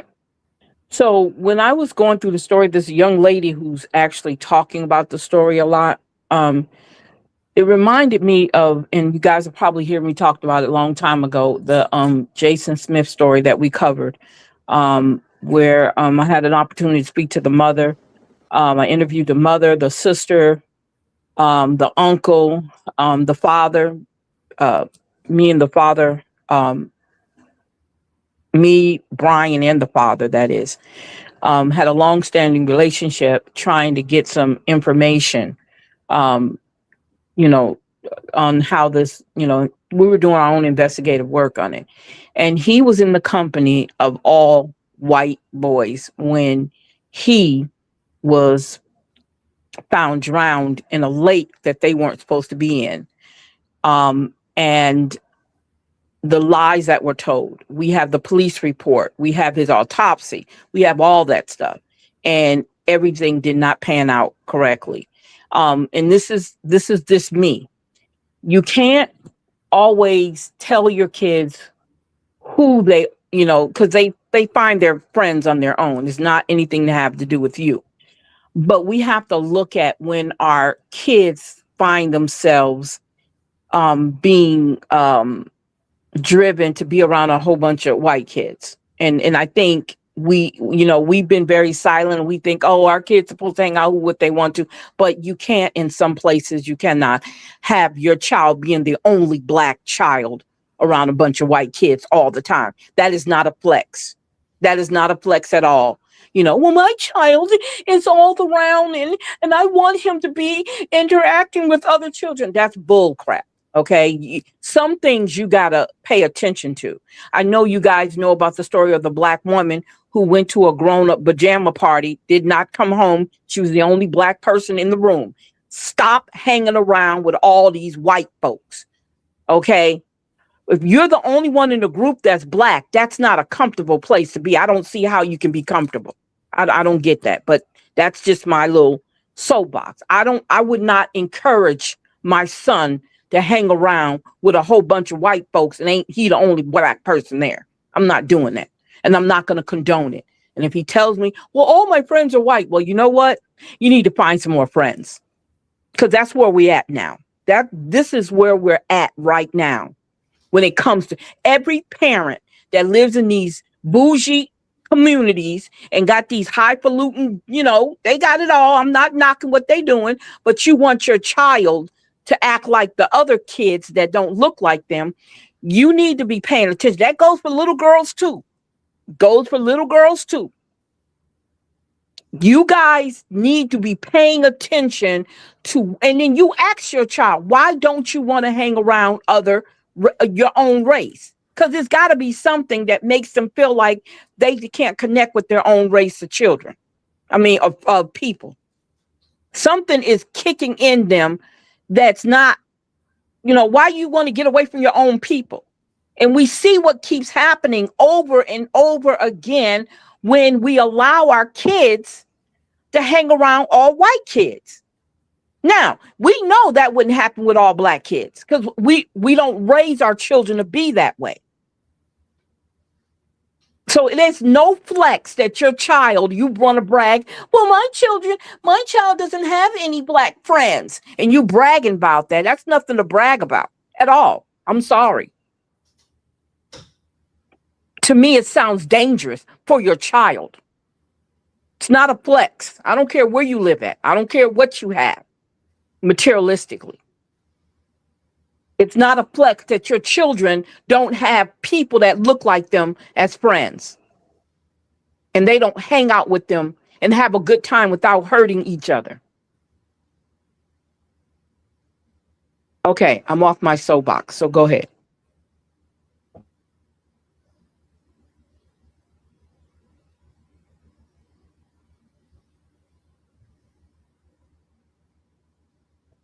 Hello, where'd you go? I'm here. I don't know where he went. I don't know where he went. I don't know what he's doing. But yeah, so you think about this. Young man, he was going on 9. He hadn't even made 19 yet. And let me say something else. This is just me. I'm coming from a mother's perspective. We teach our children that they're grown when they still have teens behind their name. Their age. To me, you're not grown. I don't care what you do. You're not grown yet. You're 19. Oh, he's a man. No, he's not a man at 19. A man's brain does not fully develop, I think, to the age of 25 or 35. I can't remember which one it is. So some of the decision, I'm not saying all men or young men don't have knows how to make good decisions. I'm saying plus, on either way, average. like you said, teen, Huh? 19. I said, either way, like you said, teen. You said Yeah, he was 19, so he was still a he teenager. was still a teen. That goes for girls too. That doesn't make Just you because grown. he just started college, he's what? Yeah, he had just started college. I think he was at Yeah. community college. Yeah. He's He still a played child. football. Yeah. Yeah. He was playing football for them. Now, He's there's some things like, give me just a second. Go ahead, keep talking. So when we look at that, we have to start changing how we're doing our children. We it's like we just put our kids out to the wolves. Just let anybody. We don't pay attention to. We think, oh, that's his friend. That's his friend. Miss Oh, Talita, Tyler is his friend. they got No. rid of curfews, Uh-huh. like there's no value, That's right. anymore. Like, and then the whole social media thing is so much freedom. There's no Yes. monitoring, Yes. and I know he was 19, but I'm saying before he turned 19, I'm talking about kids Yeah, just he in hadn't turned general. 19 yet. He hadn't Like you turned got to 19. monitor your children, Yes. still Yes. before the world get to them, and it's easy these days. Mm-hmm. Exactly. You 100% correct. And we have to pay attention to that. We have to definitely pay attention to how we think it's all right for our kids to, hang out with everybody and anybody. Well, that's his friends. Well, he's going over to Jordan's house and hang out with Jordan and Jay. No, he's not. Is any other black kids at Jordan and Jay's house? No, well, it's mostly white kids. Well, no, he's not going.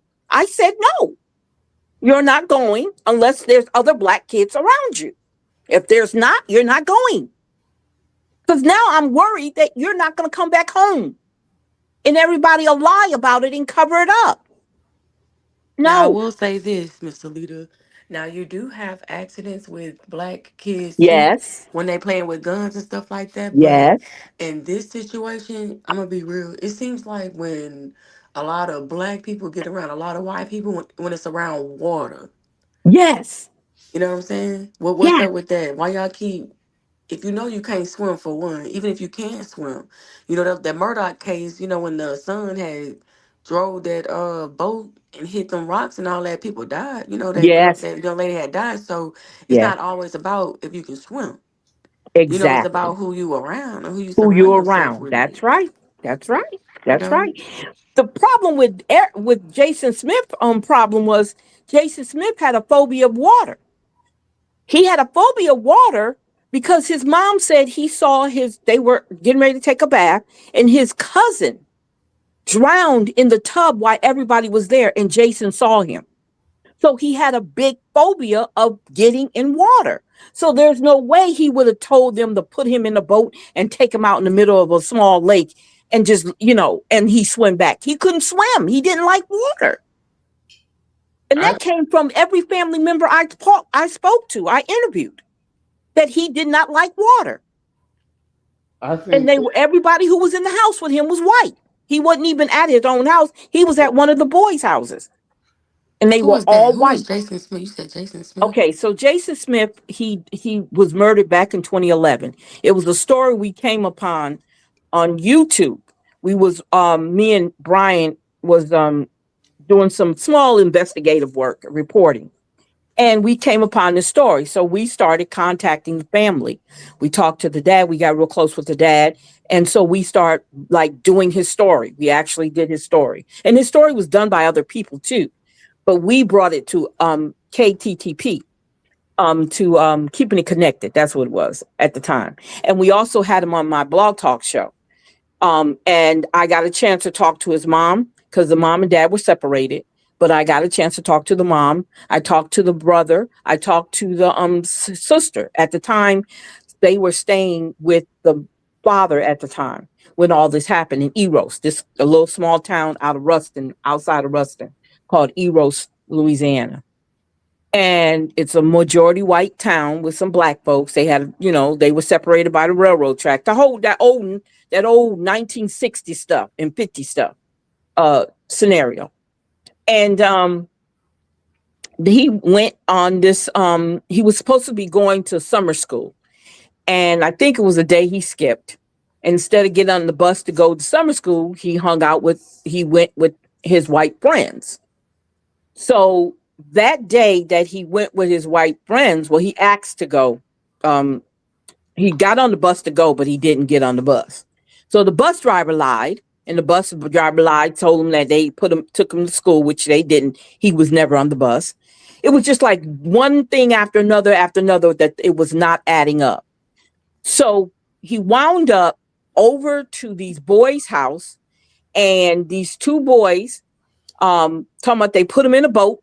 Now, the family who owned the lake said that the boat didn't belong to them. They don't know where the boat came from because they didn't own the boat. They just owned the lake, and they weren't supposed to be back in that lake. So a pond, it was actually a pond. So they got on the boat, and from one of the little boys, at the time, these were little boys. One was 15 and one was 14. One was the same age as Jason. Jason was 14 at the time. And so he said they started rocking the boat or something, and the boat flipped over. Well, with Jason flipping over on the boat, he panicked and fell in the water. And so he was trying to, flare his arms back and forth.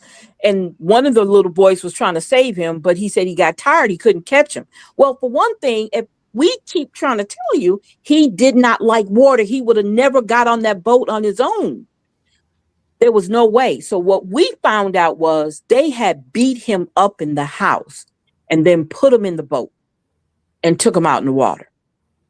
Because when they pulled him out the water, his uncle saw him. His uncle said Jason had that soft curly hair, long, pretty curly hair. I'm just saying it like that. And his hair was like somebody had pulled on it. He had bruises all over his face, his arms, because it showed it on his autopsy page, his picture. I mean, he was bruised up real bad. So they had jumped him in the house and put him in the boat and put him out there. The thing is, I don't know if they knew he could not swim or not, but he couldn't swim and he had a phobia of water. So putting him in water didn't make any sense. And prior to that, he was already starting getting scared because he called a young lady, a friend of his that had a car, and told her to come pick him up. She never got a chance to come pick him up.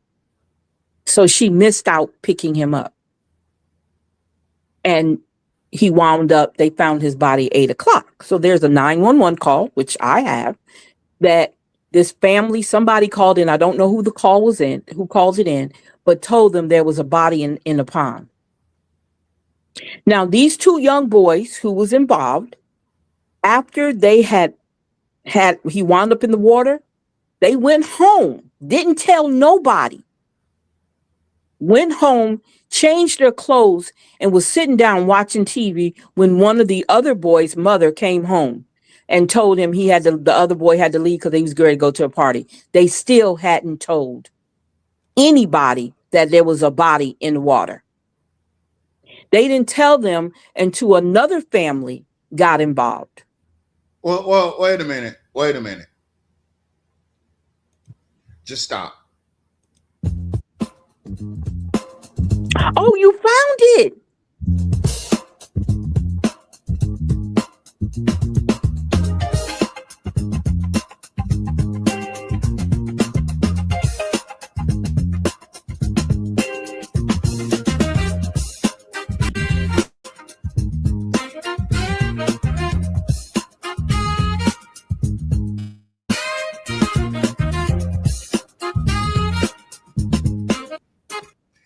Now, mind you, this is like Inception level shit, right? Because you're watching the Can We Be Frank show. Watch the Can We Be Frank show.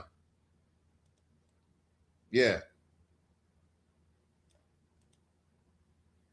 There's black side and white side. Maybe it's changed down through the years, but that's how it was described to me.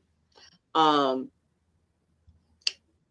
this time, and I'm going to read the story so you guys can hear it again, hopefully without the echo. Oh, you know what I forgot? I've got to go over to the chat. I apologize, you guys. Let me put that in there. Okay. Okay. So I wanted to say, so 14-year-old young man, Jason Smith is his name. And he was doing summer school. So he was supposed to be doing summertime. He wanted to play football from the story that was told to me. He wanted to play football. So he had to get his grades up. So in the process of getting his grades up, he wound up being put in summer school. So this day he was supposed to get on the bus. His uncle at the time, because he lived with his uncle, his brother, and his sister, and his father. And his uncle was supposed to make sure that he got up every day, because at the time the father was not, he was out of town. He had went to California. So he was to make sure the young man got up and went to school, got on the bus, whatever, right? So from what I understand, he did get up, he did get dressed, he did have his uniform on, and he had his backpack, and he was supposed to be getting on the bus. That's where everything changes. And that's where the story goes to where it's at. And we're going to go ahead and read from the information I got. Now, I have videos from YouTube. YouTube kind of dinged me the last time when I played the video because I actually had music. So the video that you will be seeing tonight will not have any music in it. And it also will show you in this video some of the stuff that I have on paper, but I don't have it on paper in the sense that, hold up.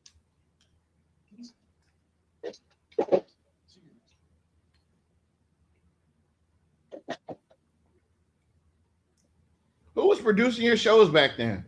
Sorry for that. I got disrupted just quick there.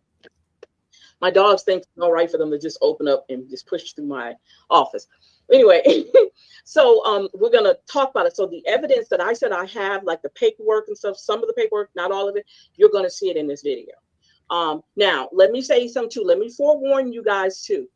Some of this might be a little graphic. Okay. And if you feel uncomfortable watching the video when we watch it, feel free to not look at it. But I do want you guys to get the gist of the story. This is not no sensationalizing. This is not me making money off of anything. It's nothing like this. This was a story. Me and Brian Coleman, Dr. Bowles, Mary Neal was another lady that was on here. She was out of Maryland. I forgot what the other doctor name was. We were all working just like I do with my group. This was another whole group we had, and that was back in the day that we sat down and we went over cases like this all the time. So we have an opportunity. We talked with Bruce Smith. I think I played some of that last time. I'm going to try to play it again. Hopefully you guys don't hear the echo. We're going to talk about that. We're going to hear from Bruce himself, which is the father, which is the one that we were communicating with. We're going to find out my conversation, my personal conversation with the mother. They were not together. Okay, I do know the mother and him was not together. He was in Louisiana. She had already they've been separated and divorced, and she was in Mississippi. So I talked to the daughter, I talked to the uncle, I talked to family. So a lot of the information that I'm telling you is from, it's not hearsay, it's from literally from the mouths of the family. Okay. So let's go ahead, and I'm going to read to you the story again so you guys can understand. And if you're in the chat, please, you guys, if you're over on Universal Collective Network and you're in the chat, let me know what you can and cannot hear. If there's an echo, let me know. I pulled out everything and I just left one thing hooked up. So I want to make sure we don't have an echo here. Okay. So let's go ahead and I'm going to go over let me make sure you guys can see it.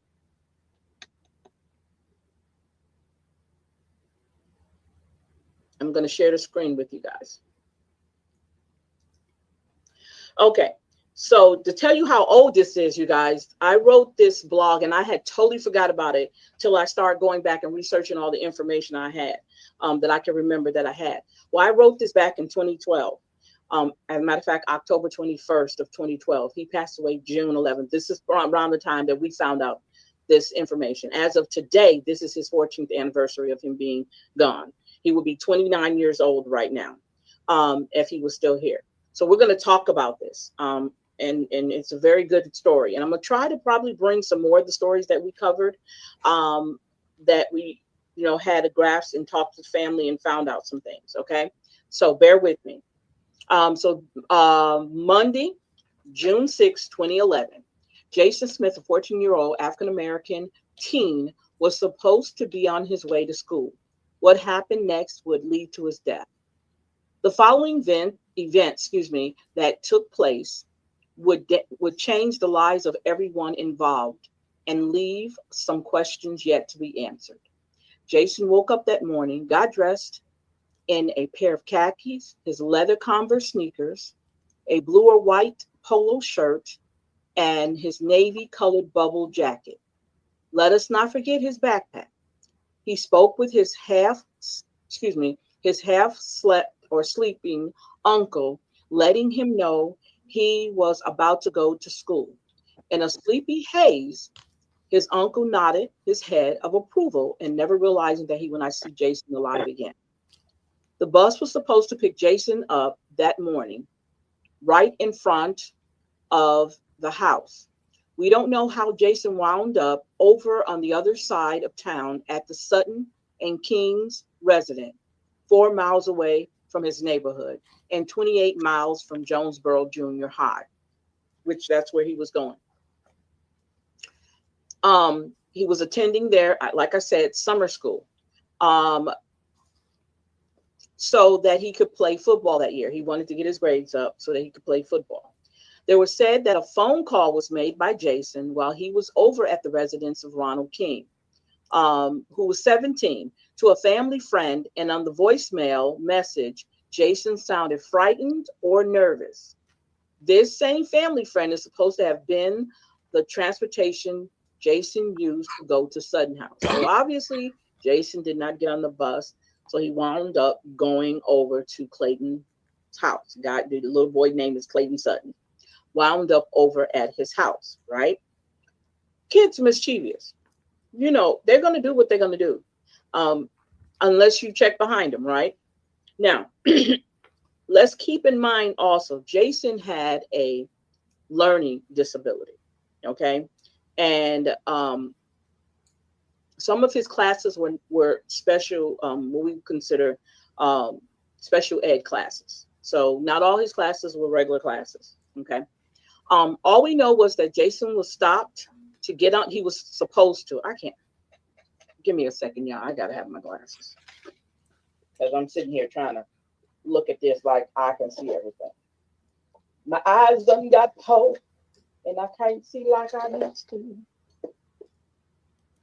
Let's see.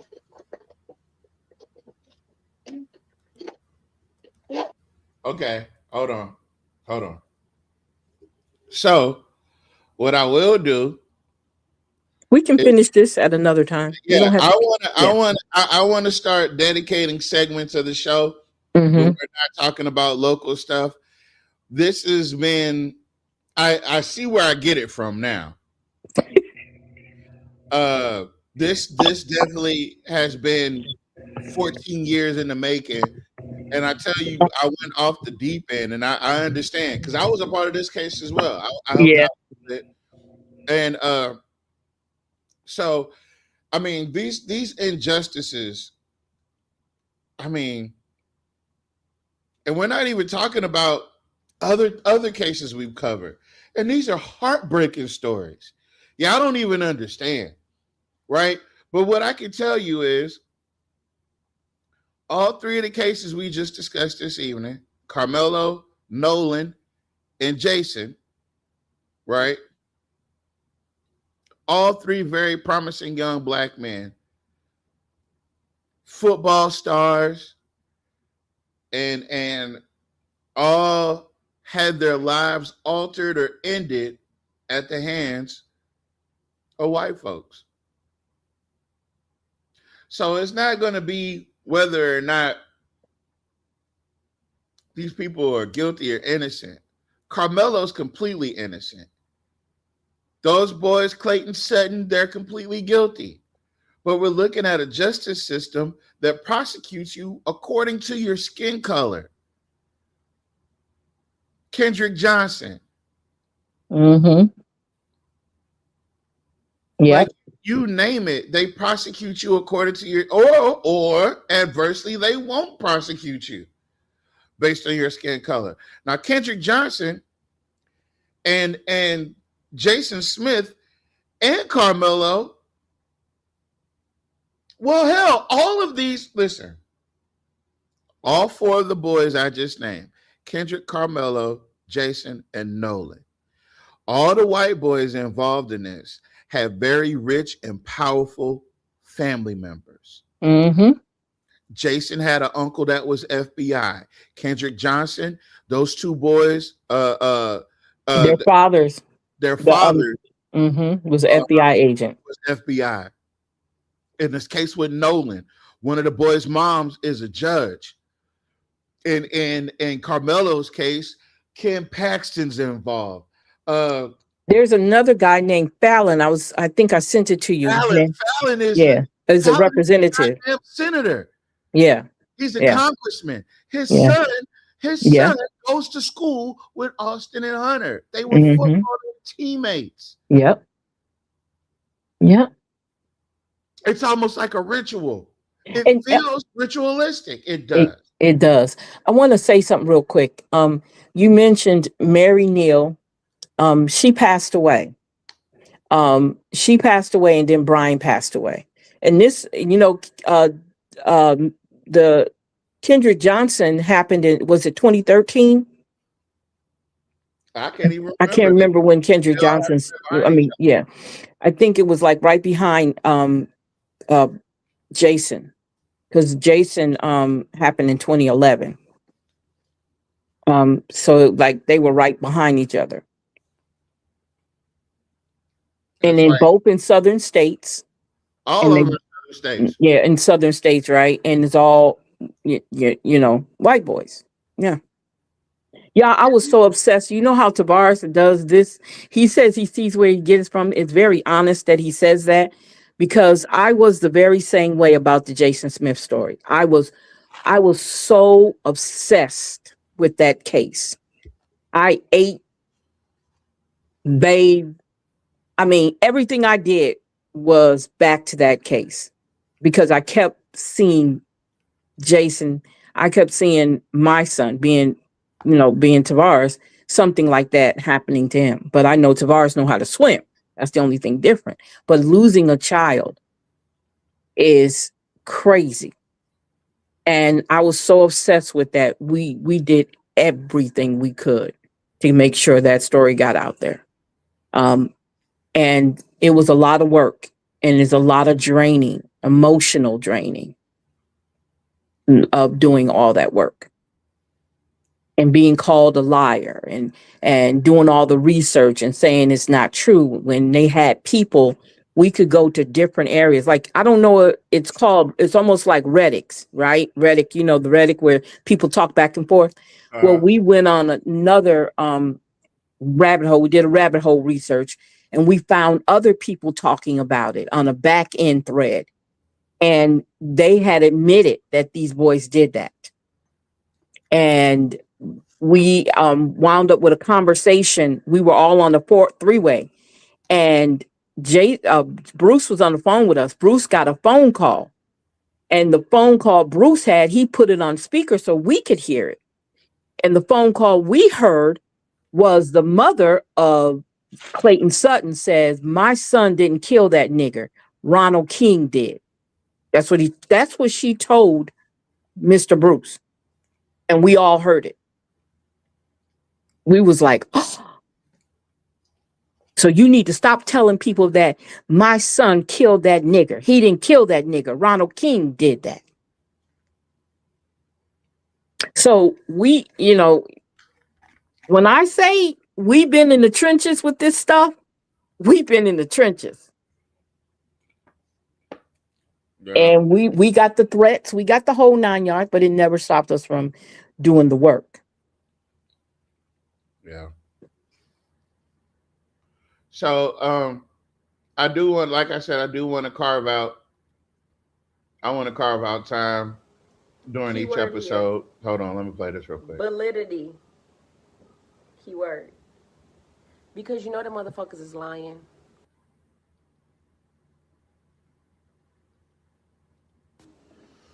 Get over there and sit down. Go sit down.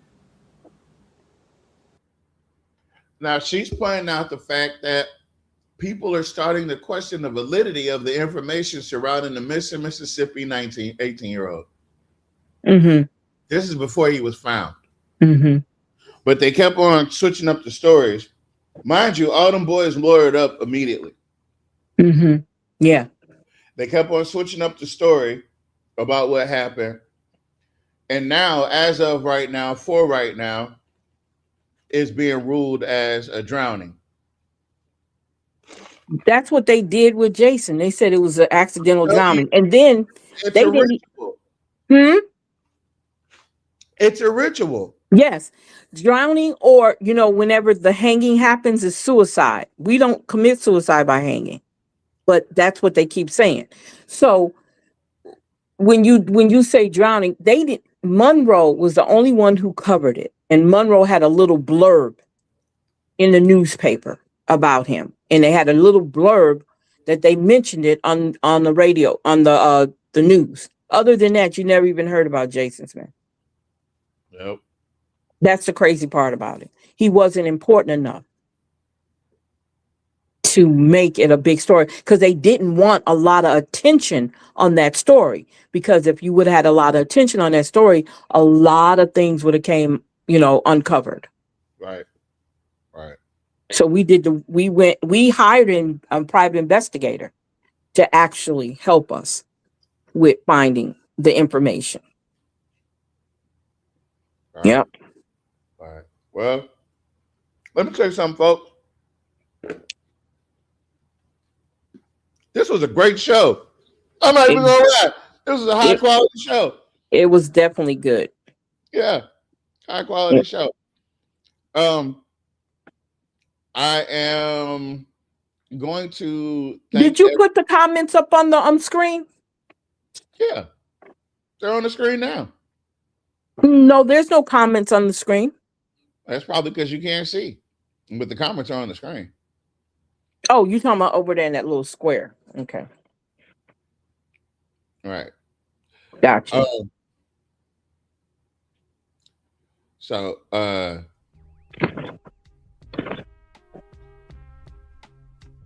let's see.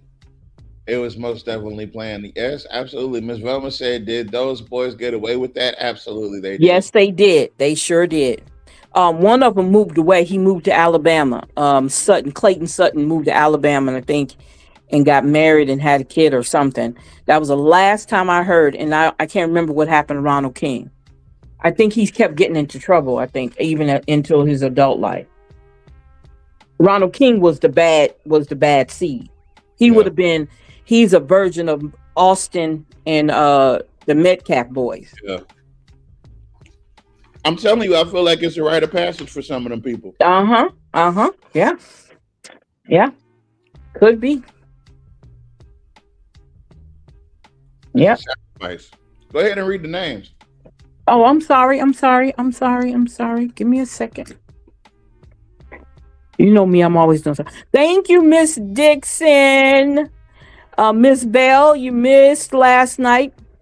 Miss Finley missed last night, and the whole crew missed last night. But Miss Dixon always show up for us. Do the damn thing.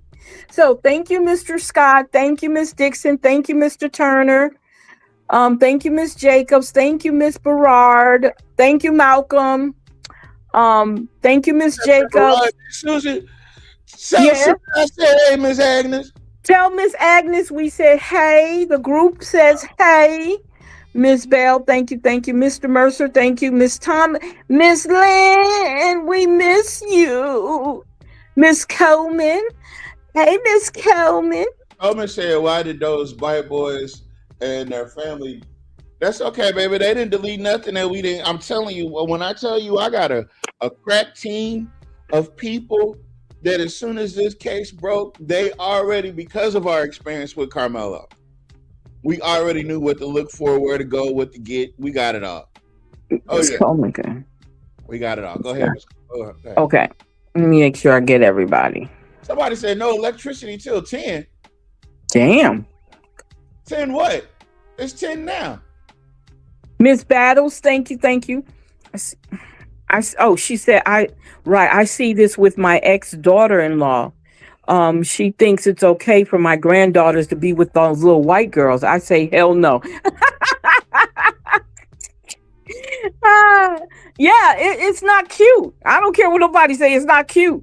It's not cute. It's dangerous. Excuse me. Yes, they did. Okay, it was definitely planned. Yep. She said, why did the white boys and their family delete their online accounts? I read that one. Yeah. Okay. That's what they typically do. Yeah, that's what they did. That's what they do. Yep. Dog, you didn't have electricity until 10 yesterday? Oh, okay. No, I apologize. I have no electricity until 10. That's okay. Yeah. All you have to do is run it back. Yeah, she can go look. You can go look at it on YouTube. I put it on YouTube, so you can go look at it on YouTube, Miss Bell. What are you talking about? We're talking about our class. I don't know what you're talking about, Tavares. I'm talking about my first Monday ritual. Your class was at 10? No, my class was at 7. She was telling me she didn't have lights. Yeah, she said she didn't have lights. That's why she couldn't attend the class. Yeah, I wouldn't have gave you all in my business, bro. I wouldn't have gave no excuse. It just would have been what it was. Of course, that's why you ain't invited to my class. But yeah, you can go back and check it out, Miss Bell. And that goes for everybody. Y'all can go check it out on my YouTube channels at Salita B. You'll see it on there.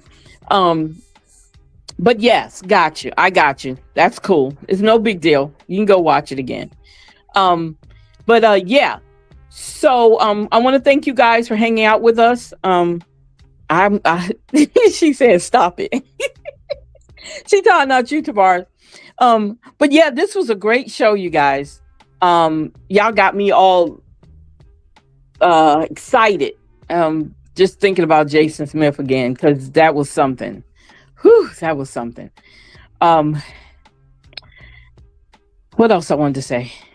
But thank you guys for hanging out with us tonight, really, for sure. You know that already.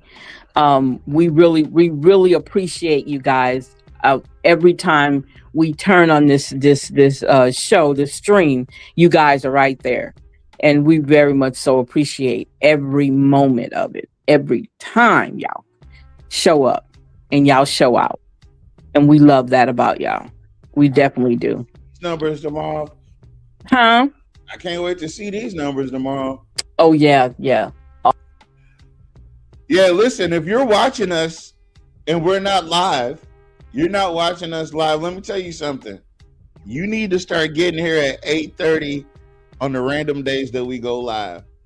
No, we'll be back Thursday. On Thursday, we'll have Brother Scott. He'll be on, and we'll successfully. We're trying to build you guys a map to voting in this next election. We're trying to build an actual usable voting ballot card for you guys that watch this show. And so far, we got Malcolm Lawrenane for mayor, and we got Greg Scott for councilman at large. Now, we're going to have to do something. If somebody from District 4, if they got that one strong candidate, as Nat says, we can't wait. We want to see them succeed. It's not District 4. It's District 2. It's District 4. Because Lizzie's up. Oh, Lizzie and Gary Clark is up. Gary Clark is up. So we need somebody like Miss Linda Bell to take Gary Clark's place. Yep. That's right. Put the word out for Malcolm and stand with him. Listen, I can't wait till we further in the campaign. I can't wait till they have a forum. And Jock Roy is going to have to stand on all the bullshit he's said and done. Jock Roy ain't going to show up. Jock Roy is going to have to show up or else he's not going to win. Okay. Or he's not going to have a chance at winning. Okay.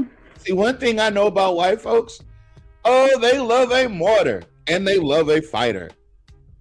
Right? They don't care if Donald Trump doesn't know his elbow from his asshole. They just like the fact that he shows up and he says shit. They just like it. They love it. They don't care what he's saying. They don't care. I seen one lady talk about, it was like, yeah, if Donald Trump said all Democrats are evil, the lady was like, yeah, I'm totally with that. It's Trump and then Jesus Christ. Oh no, she said it's Jesus and then Trump. I'm like, what? So these folks, they don't care.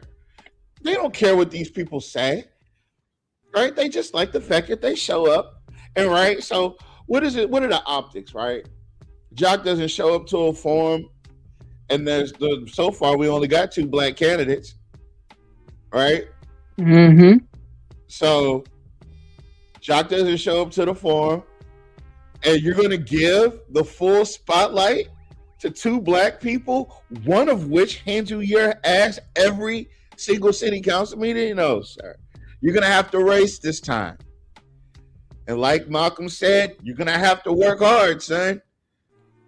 You better bring a hard hat, a lunch, a top hat, a bow tie, one of your extra hunting vests.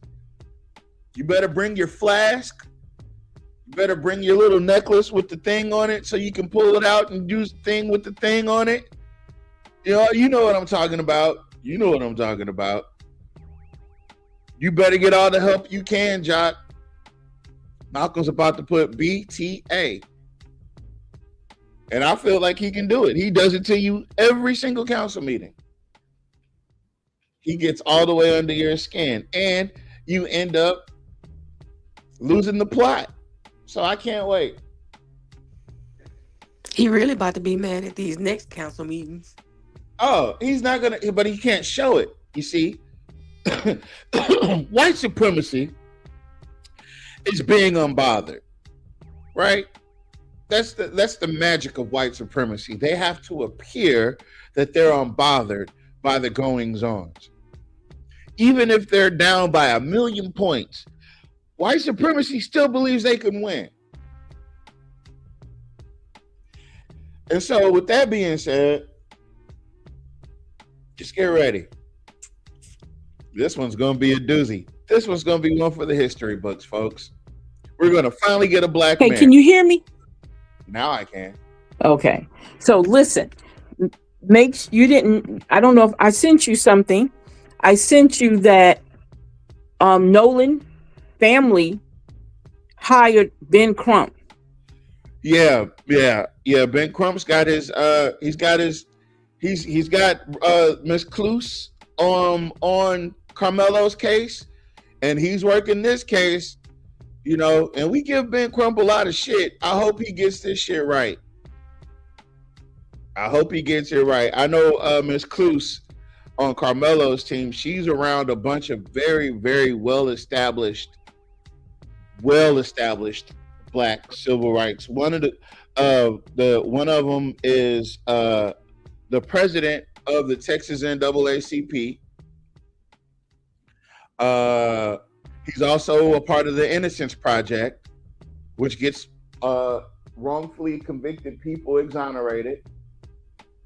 So Carmelo's got a heavy team behind him.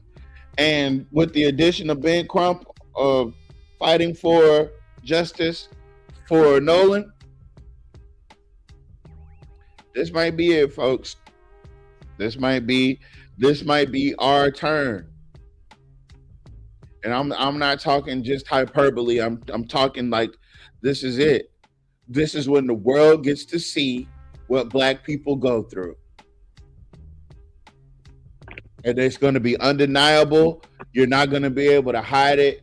If Carmelo didn't give you a small glimpse into how evil and how demonic this American justice system can be, they made a backroom deal not to reveal anything negative about the twins in a case where Carmelo was literally defending himself from bullies.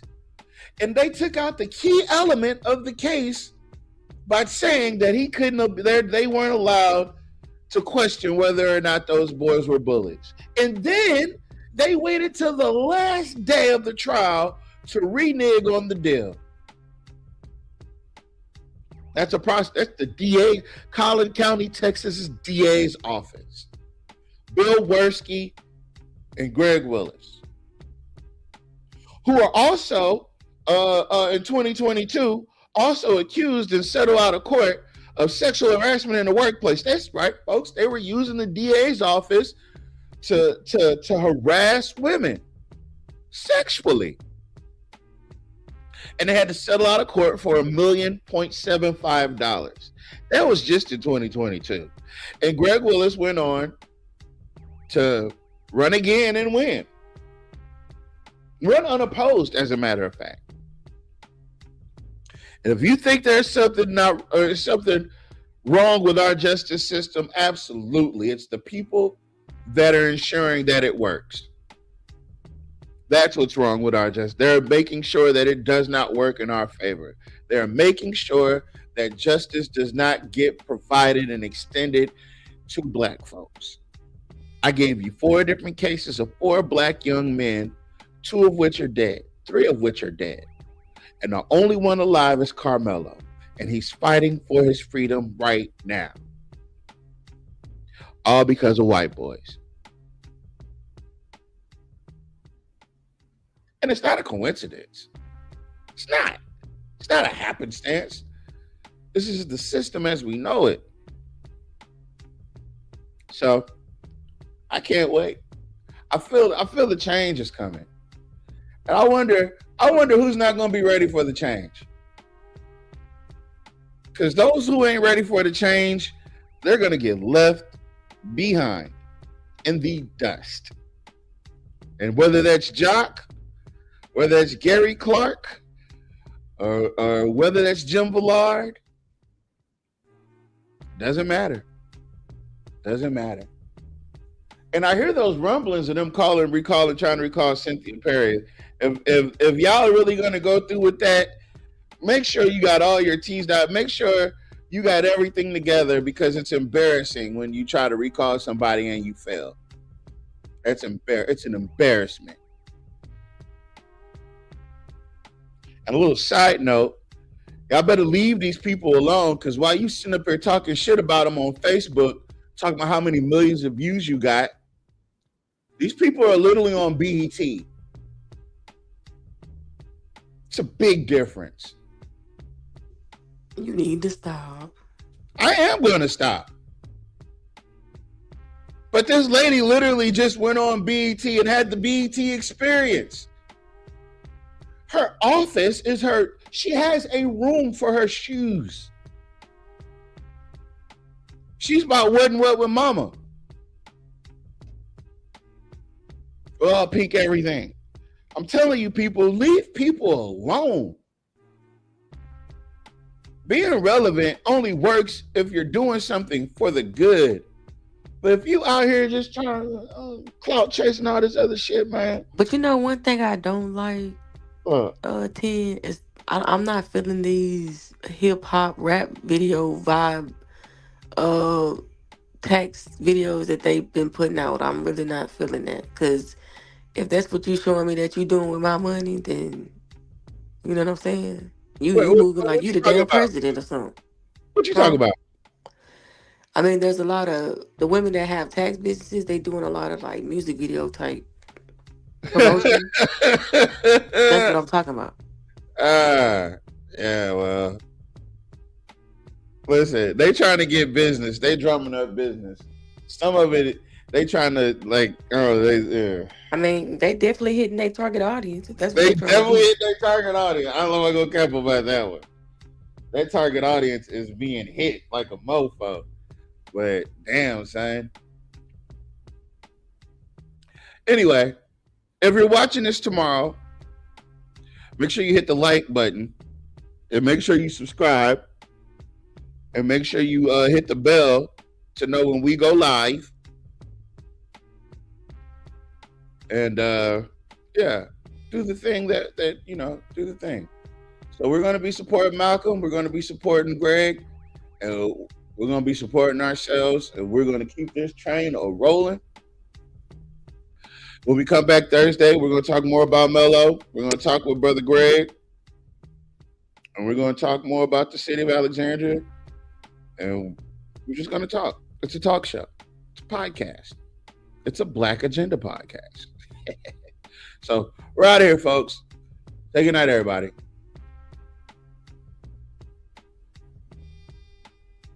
Hello. Y'all are the worst co-hosts. What? Ever. Good night. I said good night. Jesus. People gotta do everything on his time. I know. You hear how he talking to us? Like he own us or something. I like that music.